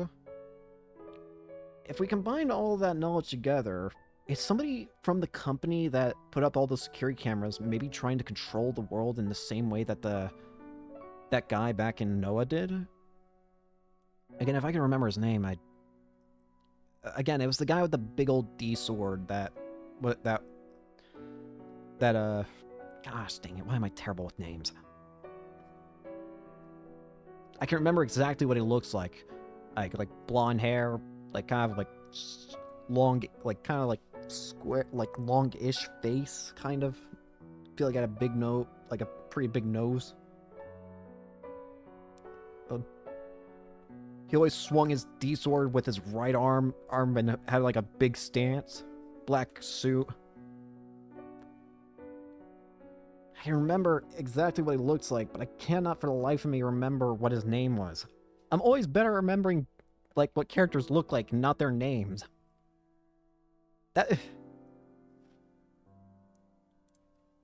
No, it was too dangerous. She couldn't let him get any more involved in this. She thought back to Ito's question about why Miyashiro was so interested in this case. Is it simply because it's connected to the new gen killings? The same incident that happened at the same time as the earthquake where his own parents died? Kazuki was still lying with her head on the desk. When she turned her head to the side, she looked like she was enjoying herself for some reason. When Karusu saw that, she suddenly lost her desire to drink the coffee. Apologizing in her mind to Kazuki, she decided to pour it at the water fountain. She heads to the water fountain upstairs, which was usually less crowded. She found herself looking down at the gaps between the tiles as the sound of her footsteps rang in her ear. She could tell that she was walking slower than usual. Essentially, Karusu was lonely. She remembered what she'd said to Miyashiro the day he first woke up in the clinic. I'm Karusu Nono. Call me by my first name. We're family, so it would be weird calling each other by our last names, right? So that's why she wants to be called by her first name. In the end, he just wants to pretend that he's special. She knew why, she supposed. The event that had caused him to leave the dorm was still bothering him. The event? What happened? November 7th, 2009. This way, please, come this way! It's on you! You run from the back! How many times do I have to... Save us, someone! Why won't the phones work? I wanted water. I could still feel the sensation of the dead woman I touched when I'd fallen on my hands, and I wanted to wash it off. I wanted to wash my face, too. The wind from the flames had blown something small into my eye, and it itched badly. I was thirsty, too. Sarika was on my back, and she showed no signs of waking up. Damn it. My legs were at their limit, so I forced my way through the crowd and sat down on a tire that had rolled nearby. It smelled like burning rubber. I didn't have the energy to apologize to the people I ran into. And they didn't have the energy left to complain. I slowly brought Sarika to rest on my knees and looked around. I saw an orange light. The light of the fires reflected off of many things. It was pretty, I thought, before I realized how inappropriate that was. For some reason, I started to count the bodies on the ground, not knowing if they were alive or dead. In less than 5 seconds, I got way over 10 and realized how futile it was. I stopped. Shibuya Station was utterly destroyed. The 107 building, which was only a few minutes away by foot, was ruined as well. 5 whole hours after the earthquake, the chaos had only increased. There were fewer people out walking, but I wasn't sure if that was because they'd reached safety, because they'd collapsed from exhaustion. I saw someone carrying his own severed arm in a convenience store bag. I saw people ignore a barefoot woman as she cradled a baby whose head was smashed in. Some had outright given up on sanity and were flinging things into the fire. A group of middle-aged businessmen were dragging a young girl into the darkness. A young man went to join them. This is hell. There is no other way to describe it. This was hell.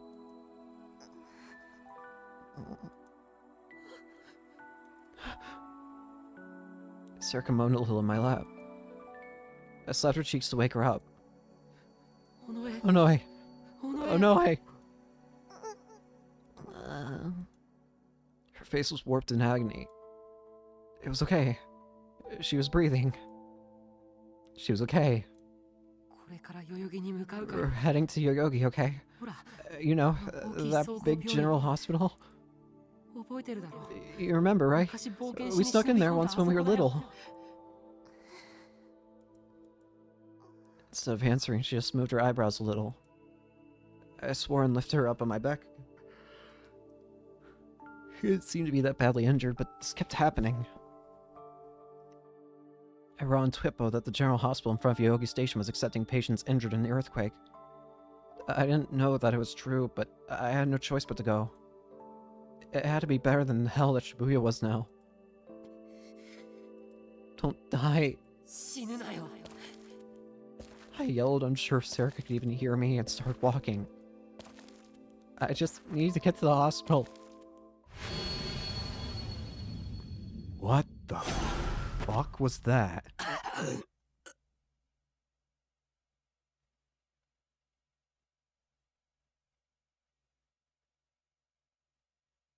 I did not like that. That was terrible. I don't even want to talk about it. You know what? I'm erasing that from my memory. Fuck it.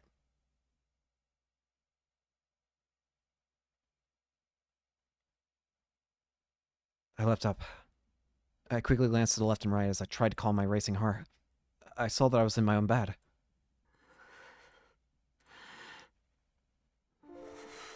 I felt exhausted. I also felt really thirsty. Maybe it was because I had that dream again. I searched around until I found the bottle of water by my bedside and took a gulp, then grabbed my phone off the bed to check the time. 12:17 a.m. It's a new day, huh? It was around noon when the police had let me go from Shibuya Station with a warning. I'd gone home and went straight to bed, so it seemed I'd been out of it for more than 12 hours. This was no good. Maybe I'd slept too long, or maybe I hadn't slept enough, because my head felt like it was filled with lead. No, maybe not. I put my hands up to the thin light that was coming through the window and checked their color. They're the same as always. There was no blood on them. Jesus. I suddenly felt like I wanted to throw up. I hoped another drink of water would help, but it didn't. Damn it. I thought for a moment, and then decided to turn on the room lights. I turned on my laptop. I ran a search for foods or drinks that help with nausea. The internet gave me a page after page of results. I checked a bunch of pages just like you're supposed to when you're looking something up. Ginger, huh? I guess I've got that kakonto that Jen-san gave me.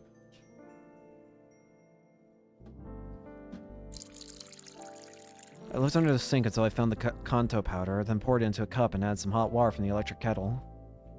It had a strange smell, unlike anything I was used to. I took a sip. I could tell that my hands were shaking a little as I held the cup. Damn it. That wasn't the first time I've seen a body. I checked the phone again and saw that there were several messages from Serka and Kurusu. I was about to respond, but stopped. They were probably still up, but I didn't feel like talking to anyone. I felt like the air I'd breathed in at the Love Hotel yesterday was still deep inside of me, along with the cheerful melody of the music box and the red that covered my vision. I felt something strange on my cheek and put my hand up to feel it. It was a bandage. I'd gone to some kind of clinic at the police station where they put it on. They told me I must have hit my face hard on the floor when I passed out. I was unlucky enough to scrape my cheek against a piece of the shattered glass. Thankfully, it wasn't a big wound. It barely hurt at all. But it itched like hell. And each time it itched, the shock I felt back then came rushing back, and my heart would start racing. The danger was long gone, but I still couldn't forget the terror. Had I almost been caught up in something horrible? No. I'm fine. I'm fine, right? I'm not like everyone else. I'm not an amateur. I went through the hell I just dreamed about and survived. Okay. Maybe having that nightmare again was good for me. I managed to force down the urge to vomit, then clicked away at the computer. I opened my computer's TV program, changed the channel to a news program, and watched it on my monitor. A few months ago, I'd bought a USB TV tuner off of a homeless guy who had no idea what it was worth. All it cost me was a dinner at a local restaurant.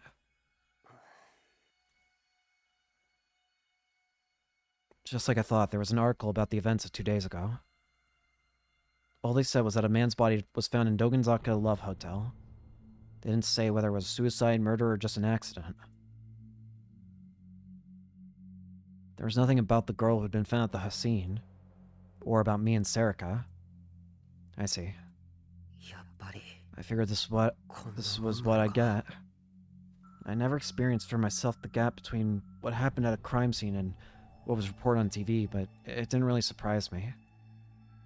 These days, the internet was a lot faster at reporting things than TV. To people who followed the news online, TV wasn't a place to learn anything new. It was where you went to see if something you'd heard about was so important that it was getting TV coverage. What about the people online? I closed the TV program and opened a browser. Nikoniya News had something on it too. I clicked on the upload video. Naren says occurred in Shibuya. This makes for 3 strange incidents so far. Just like always, it was Watabe, the attention-seeking internet reporter. He was famous for charging into crime scenes to get scoops. Likely, he seems to be getting a little too cocky. He explained what had gone on at the Love Hotels. The video showed pictures that he had probably taken himself. Either way, I think the police are hiding something. The only announcement has been that a body was found, but if that's all, then why would... And like always, he started mixing his own subjective opinions with the news. He was right. The police were hiding something, but there was little point in listening to the rest of this. Vague information would just get in the way. This is all you can expect from masses on the internet, I guess. I mostly ignored Watabe's voice as I looked at the video on the screen. He must have gotten it by charging into the hotel room. What the hell was all that? I thought back to what had happened. A man was strangled to death in his room. There was an unconscious girl and a police officer there as well. The girl was the most obvious suspect. Even if she chose a strange way to do it, she must have been the one who killed him. Right? No, if she had definitely killed him, then they would have announced that. She was arrested, just like I was. Over 30 hours had passed. Even if they found out she was innocent, they should have announced that. The police believe that the girl with him may know something and are proceeding with the investigation, like that. Did the police think that she didn't do it? Then what was she doing in that room? And even if the police had told me during the interrogation that I'd imagined it, I knew what I heard. Someone else had visited that room and knocked on the door. The sound was eerie and always had the same rhythm. I felt a cold chill and idly turned toward the door. I knew this was coming. You know what? Peep the horrors. My room was the same as always. There was no sign of anyone approaching it. I listened carefully to see if I could hear anything outside. Nothing. Not for long. Come on, you're worrying too much. Not for long.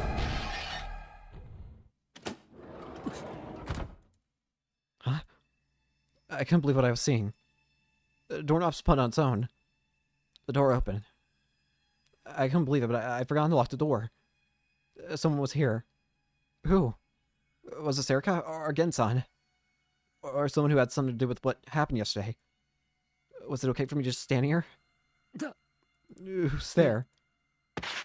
Whoa! Oh, it's you! The girl who was in the room! A small shadow slipped through the gap in the open door and came inside. Who are you? Who was this girl? Our eyes met. And then I realized that I should have looked away. She's saying die, isn't she? Who are you? Her eyes were blank and out of focus. It was like she was looking at me, but she wasn't really seeing me. Her skin was so pale she looked sick. She was mumbling something. She had something behind her back. Knife. It was a knife, over 20 centimeters long. Shit. She was insane. And then I remembered. I remembered who she was. Hello. She was the girl at the crime scene. What was she doing here? The witnesses have to die. Have to die. What? Die! Oh, hell no. I felt terrible pain in my solar plexus. I looked down and saw the knife was embedded deep within my chest. She giggled as she pulled the knife out. Die! And again. The knife went in. How can I die like this? It's insane, I thought to myself. Alright, wake up. That's stupid. That's never going to happen. Yeah, no way. None. I kept telling myself that as I went over and locked the door. It was just like how, after you saw a horror movie, you ended up afraid to go to the bathroom at night. One theory said that a scary experience like that throws the brain into overdrive and causes it to emit too much dopamine, which triggers strong delusions. Basically, I was overthinking it. Nothing crazy like that was actually going to happen.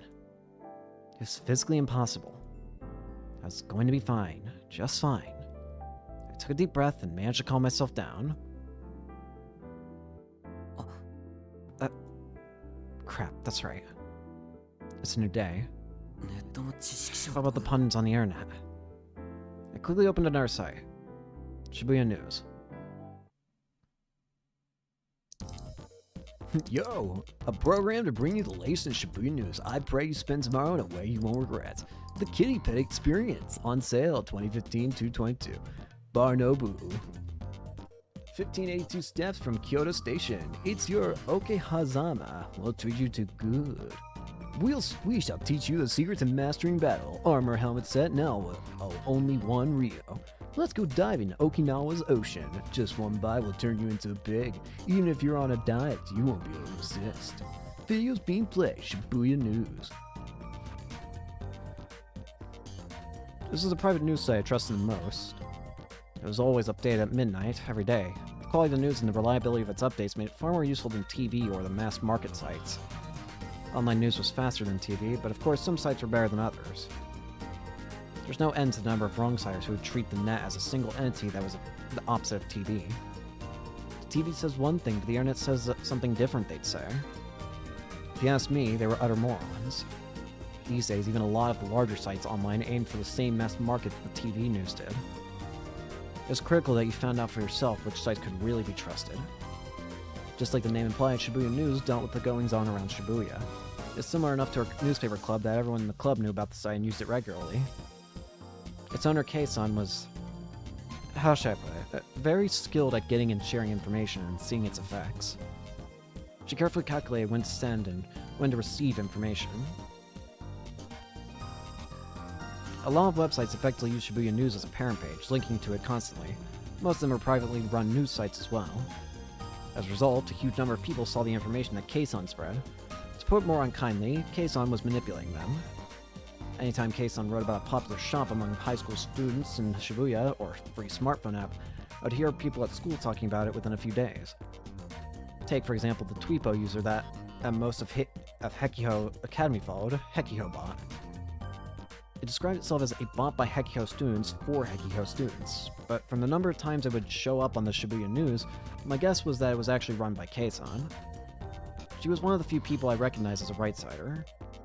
When something important was going on in Shibuya, first you checked TV shows to get the basics, then the mass market sites to see what the net was saying. Then you would go to Shibuya News for the latest information. This was the way the newspaper club, and myself specifically, would always look for information. I figured they'd be broadcasting. The quality of the news wasn't the only reason that Shibuya News was popular. One reason was that Keisan seemed to be a girl. When someone was thought to be a girl in real life, they got a lot more hits than someone who was thought to be a guy. And the other reason was... And that's A Contracted Blood to Your Sin by Phantasm. Oh, wait, whoa, Phantasm, you say?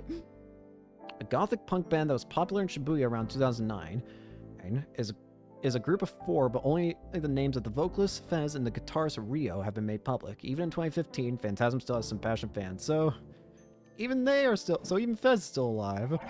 Well, of course she's still... This radio broadcast.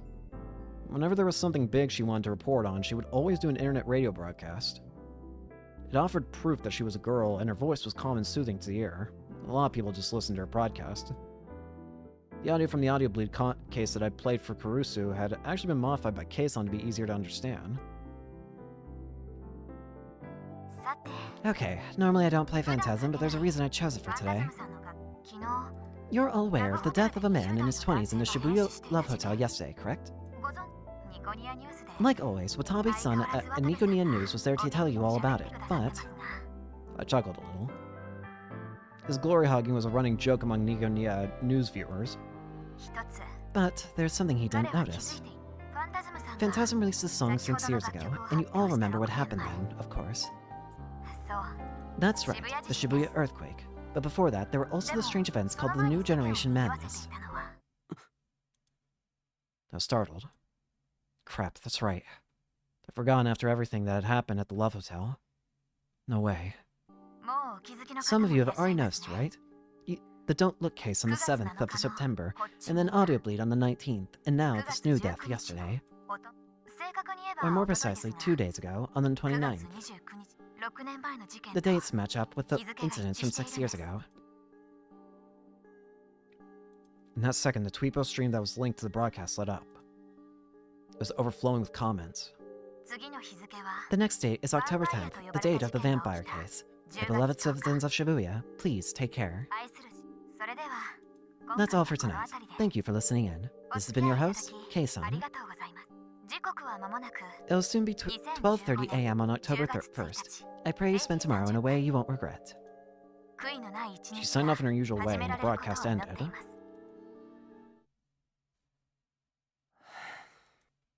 She got me. That's right. The hypothesis was why I'd forced my way into the Love Hotel. And something had happened, just like I thought. After 3 such incidents, it was only natural to assume that there might be a connection. The New Generation Madness. Yep.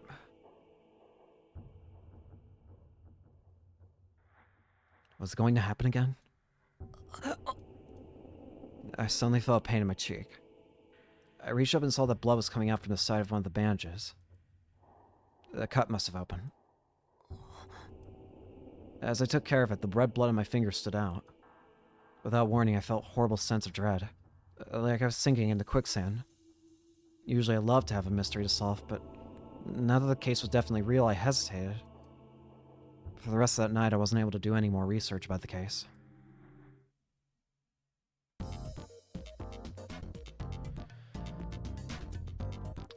Okay, King George Shadow Counter-Revolutionary Star Reproduction Prohibited Taboo.co.jp. The 3 suspicious deaths in Shibuya this month line up with the dates of the New Generation Madness. The 4th death is predicted to occur on 10/10. 2437. New Generation Madness. Holy shit. First, seriously, thread archive. Oh yeah, hell yeah, it's happening.gif. Somebody call me. Oh, whose eyes are those eyes? Kaison's so smart. I'm getting goosebumps. Real. How no one noticed. Summary of Kaison's podcast. Dates of New Generation incident. 6 years of match. 3 deaths so far. If the pattern continues, something will happen on 1010.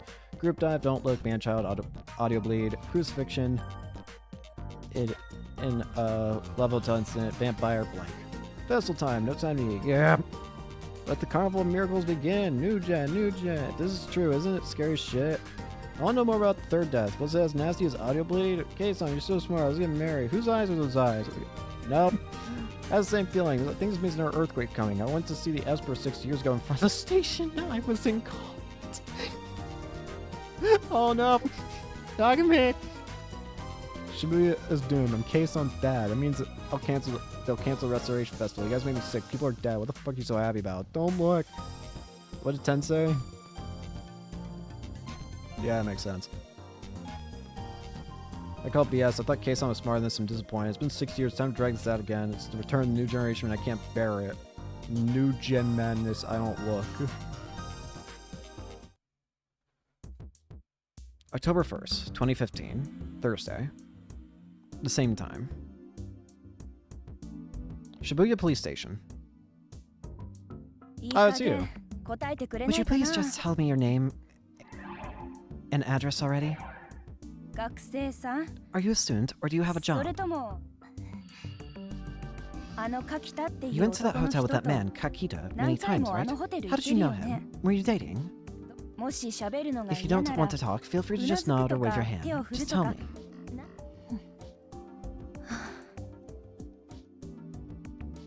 The officer sank back into her chair in resignation. Shinjo could sympathize. I see. He'd just come to check on her a moment ago, but they'd been probably doing this since yesterday. Locked in an interrogation room, cut off from the outside world, and questioned by multiple officers, most people would lose their cool. They'd start to wonder what effects their words were having, and focus on every movement of the officer who was taking down notes. Even if it wasn't hot in the room, they'd start to sweat. This girl didn't respond at all. It probably wasn't because she was used to it. If she'd ever been interrogated before, the fingerprints they'd taken would have told them who she was. Shinjo-san. Hmm? Huh? Maybe we should take her to a mental hospital, you mean? It made sense. The natural assumption was that the shock of the incident had incapacitated her. Shinjo nodded, as if considering it. Any missing persons report? This was the second day since the incident. If she lived in a normal family environment, someone could have submitted a missing persons report by now. I checked, but no luck. Shinjo watched the girl as he listened to her talk. But the girl didn't move a muscle. Even mentioning her family didn't get us anywhere, huh? The normal ways weren't going to work then. She'd been sent to the hospital by dawn at this rate. Thanks. I'll take care of her. You go. The other officer couldn't hide her happiness as she left the room.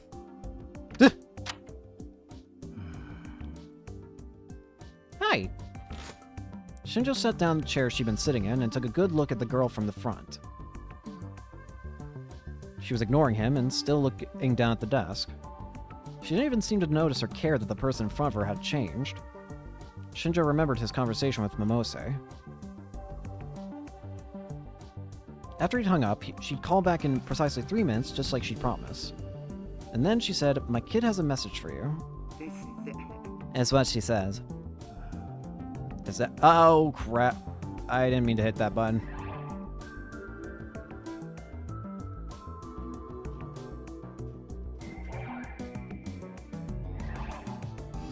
Is that all? Is that all? What does that even mean? Just ask her. If you act like you just did, it doesn't say anything, then I'm sorry, but that psychiatric hold is the only option. But if she reacts some other way, then contact me again. The message didn't make much sense, but he didn't see any other way. Alright, what's the option? I've got a question for you. There was no response, of course. He continued, uncertain if she was even hearing him.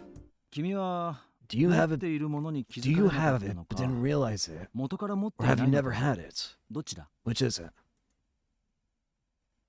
Oh! She reacted. Hmm? Her eyes moved. Instead of looking down at the desk, she was looking at Shinjo. Shinjo was surprised, but did his best to hide it. どうなんだ Well, The girl stared at him as if trying to figure him out. And then a moment later, 誰なんですかあ Who なたは。 are you? Her words were quiet, but sharp. It was the same tone of voice that Shinjo used when he was interrogating a suspect. ここの刑事だ I'm a detective here at the station. 君 What's your 名前 name? は She seemed to be thinking about something as she stared at him. Her mannerisms were just like his own, again. It was the same way a detective faced a criminal, trying to gain every scrap of information from what he could see. And then she slowly opened her mouth. 有村ひなえ Arimaru Hinai, 壁標学 I'm 園 a の student at 学生 Hekiho です Academy. But weren't there no records of you existing there? I left the RV where I lived alone, and only then did I realize it was evening. The sunlight must have been pouring into my room, but I hadn't noticed. I didn't really remember when I'd gone to sleep or when I'd woken up. 大丈夫 It's okay, right? だな I looked around and made sure that none of the scenery had changed, then walked up the steps in front of me. Miyashita Park was just a few minutes walk away from the Shibuya station. It was also known as Homeless Park. This is where I lived after I left the dorm. The first floor was a huge parking lot, and the second story had a foosball field and a climbing wall. It had been mostly banned during the recovery efforts after the Shibuya earthquake. After the earthquake, people who'd lost their family or had never had a family to begin with gathered here en masse.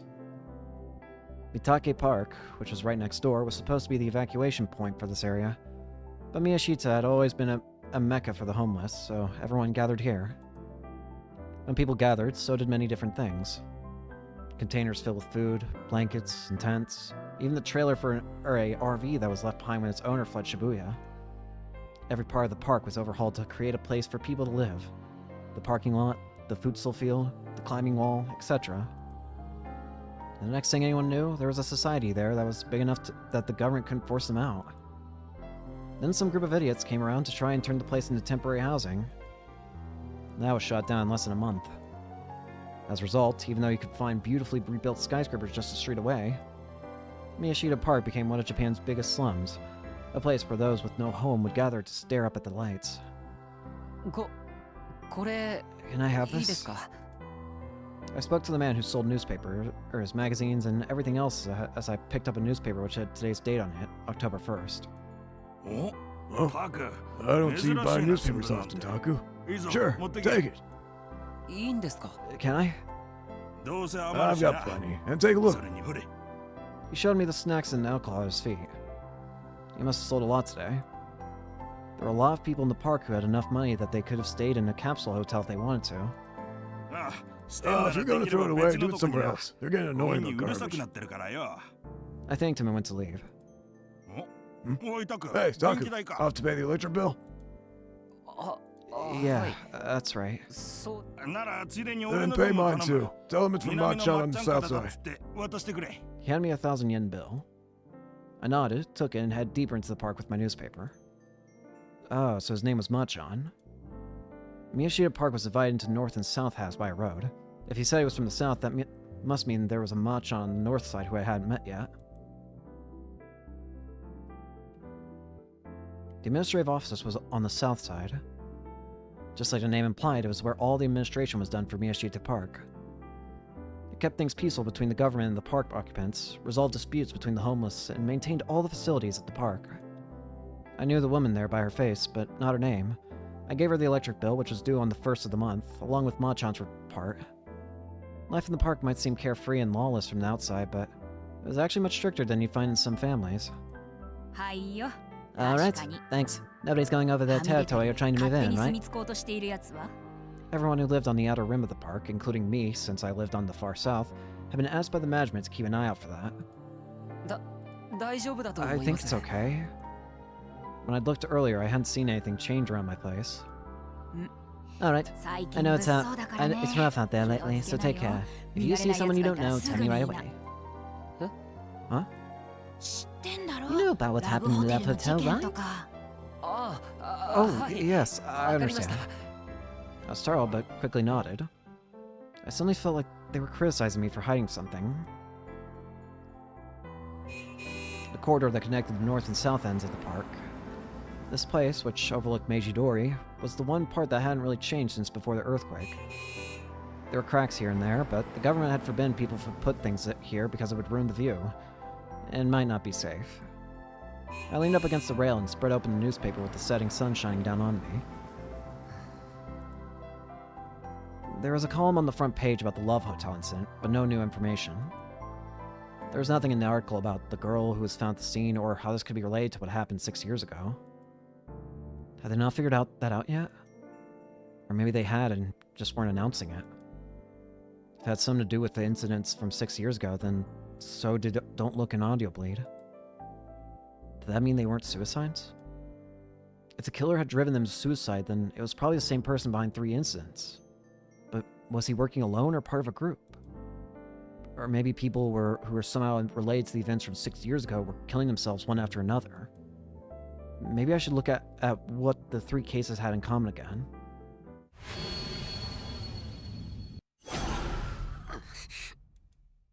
Damn it. What the hell? My hand went up to the new bandage on my cheek. I rubbed it several times to make sure that it was still there. I took out my smartphone. The data I'd recorded at the scene had been deleted by the police. I probably should have just counted myself lucky they didn't take the phone itself. I lost my biggest clue to the case.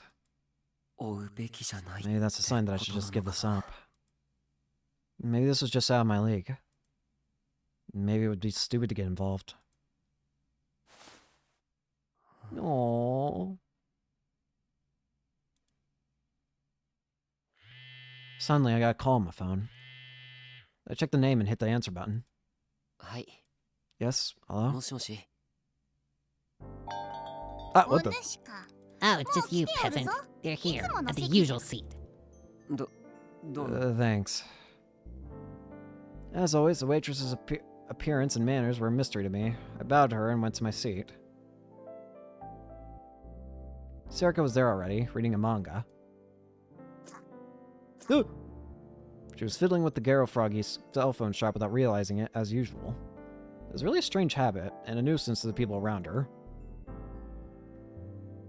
Cafe Lax, the preferred hangout of the newspaper club, was just a 10-minute walk away from Shibuya Station. The owner was a manga fan, and the walls were lined up with many volumes. There was free Wi-Fi, the prices were good, and if it wasn't crowded, you could sit there for hours as long as you bought a single drink. The most important part was that since it was in a hard-to-find spot, barely anybody from Hekiho knew about it. So I didn't have to worry about running into anyone I knew. As usual, there was barely anyone there. Just a single couple that appeared to be in college. Hey! You're in a different outfit. I heard my usual Mountain View and sat down. 何読んでるんだ What are you reading? Oh, Taku, I'm not sure what this is. は Huh? I just grabbed off the shelf. Let me see. Sarika went and put the manga back on the shelf, then came back and sat down again.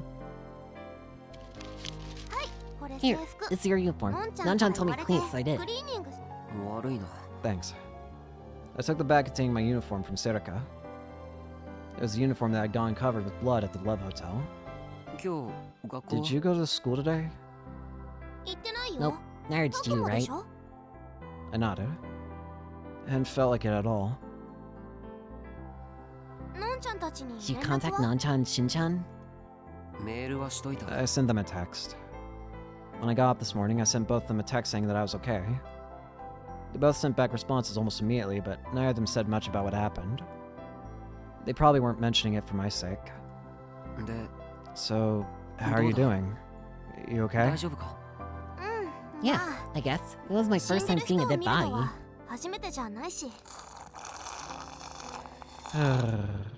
Sarika spoke in a normal tone of voice as she drank her favorite, grapefruit juice. She didn't seem like she was lying. That's how she'd always been ever since she was a kid. It wasn't that she didn't have any feelings, she just got over them very quickly. What about you, Taku? You okay? Now that she asked, I wasn't sure how to answer the question. The waitress brought me my Mountain View. I nodded and took it. Farewell. Was I... okay? No way, seriously? That's terrible. Seriously, I couldn't believe it. What a dumbass, right? I spun the ice in my drink as I listened to the couple's irritating conversation. Sarika silently waited for my answer. I knew that face. She'd been my friend since we were kids. There's no point trying to hide it. To be honest, I'm not sure. Not sure about what? About whether I should keep pursuing the case. Sarah seemed genuinely shocked. Huh? Really? Excuse me, I'd like another thing of grapefruit juice. Sarah raised her hand and ordered another drink. Normally you'd say this is your big chance and rush right in, right? That might be true, but things were different this time. After what I'd gone through. I mean, sure, what happened at the hotel is scary, but... Sarah continued as if she knew exactly what I was thinking. Remember how scary it was when we used to go chasing after urban legends? Remember how you snuck into that hospital because of an adventure? I nodded. I just had a dream about it. That was scary too, but even when you were crying, you said that the terror was something special that nobody else had experienced. You were crying back then too. Was I? Here, finish it all. Oh, thanks. Smiles. Sarah took her glass of juice and gulped it down. Phew. Well, so? I mean, so? So what? Come on. Oh, right, so anyway, I figured you'd say that since you had an experience that no one else had, and that even if it was scary, this was your big chance. Her voice was light as she drank her juice, but her words didn't feel light at all. Something other people hadn't experienced. Something different from the other people. Sometimes, I don't know if she's smart or dumb. I stared at Sarika's face. How much did she understand about what she was saying? What? Oh no, you can't have any. She moved the juice away from me. I was wrong. She probably didn't realize anything. Actually, she probably wasn't even thinking about anything. She really was dumb. Goober. I don't know about hearing that from a part-timer. Right? Does he just not give a damn? Well, normally, why would he? Hey, did I ever tell you about the comments from the Shibuya earthquake victims? What do you mean? I was pretty sure I told her a bunch of times. Well, whatever. Time for a lecture. Remember how just after the chaos from the earthquake calmed down, a ton of reporters started asking the victims for comments before the term Chaos Child Syndrome existed? Of course, I'd been in a coma for about a year after the earthquake, so I'd only investigated after I woke up. Most of the interviews were about what good citizens we were. Despite the scale of the disaster, there was barely any violence or looting. They said that it was amazing. And I think they were right.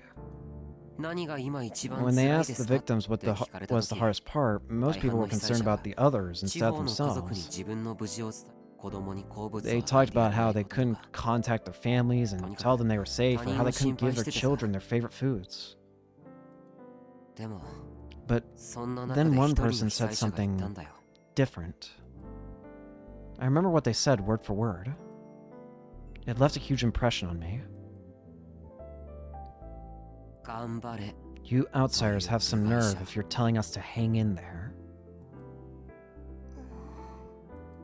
To be honest, I agreed completely.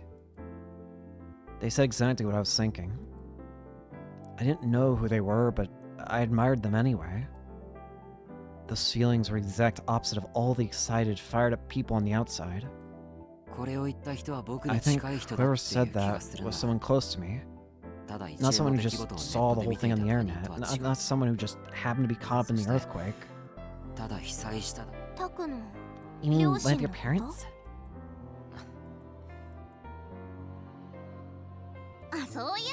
Oh, the guys from the tent said they were coming to the drinking party after the festival. Seriously? Oh, we definitely won't be able to drink at home. I was different. I was different than the people who just lived normal lives in Shibuya. I ripped the bandage off my cheek. The wound had closed up. My face was back to normal. I was back to normal. The case was right in front of me. I had a huge mystery to investigate. I wasn't about to just be caught up in something. As a right-sider, it was my job to pump right into the middle of all this information, right? I could feel something like excitement mixed with a sense of duty welling up within me. I couldn't stop myself from smiling. You might be put in danger again. Huh? You mean the case? I nodded. Serica laughed, a little strangely. And then for some reason, she patted me lightly on the shoulder. I didn't know what that meant, but I started to laugh too. Serica nodded. Alright, let's start with the Love Hotel case then. Serica took out her Pokecom. She typed into it with a practiced hand. She seemed to be loading a video file. What's this? It's a video you took at the scene. I uploaded it to an online source site before the police deleted it. How did you get the time to do this, you idiot? How do you... What?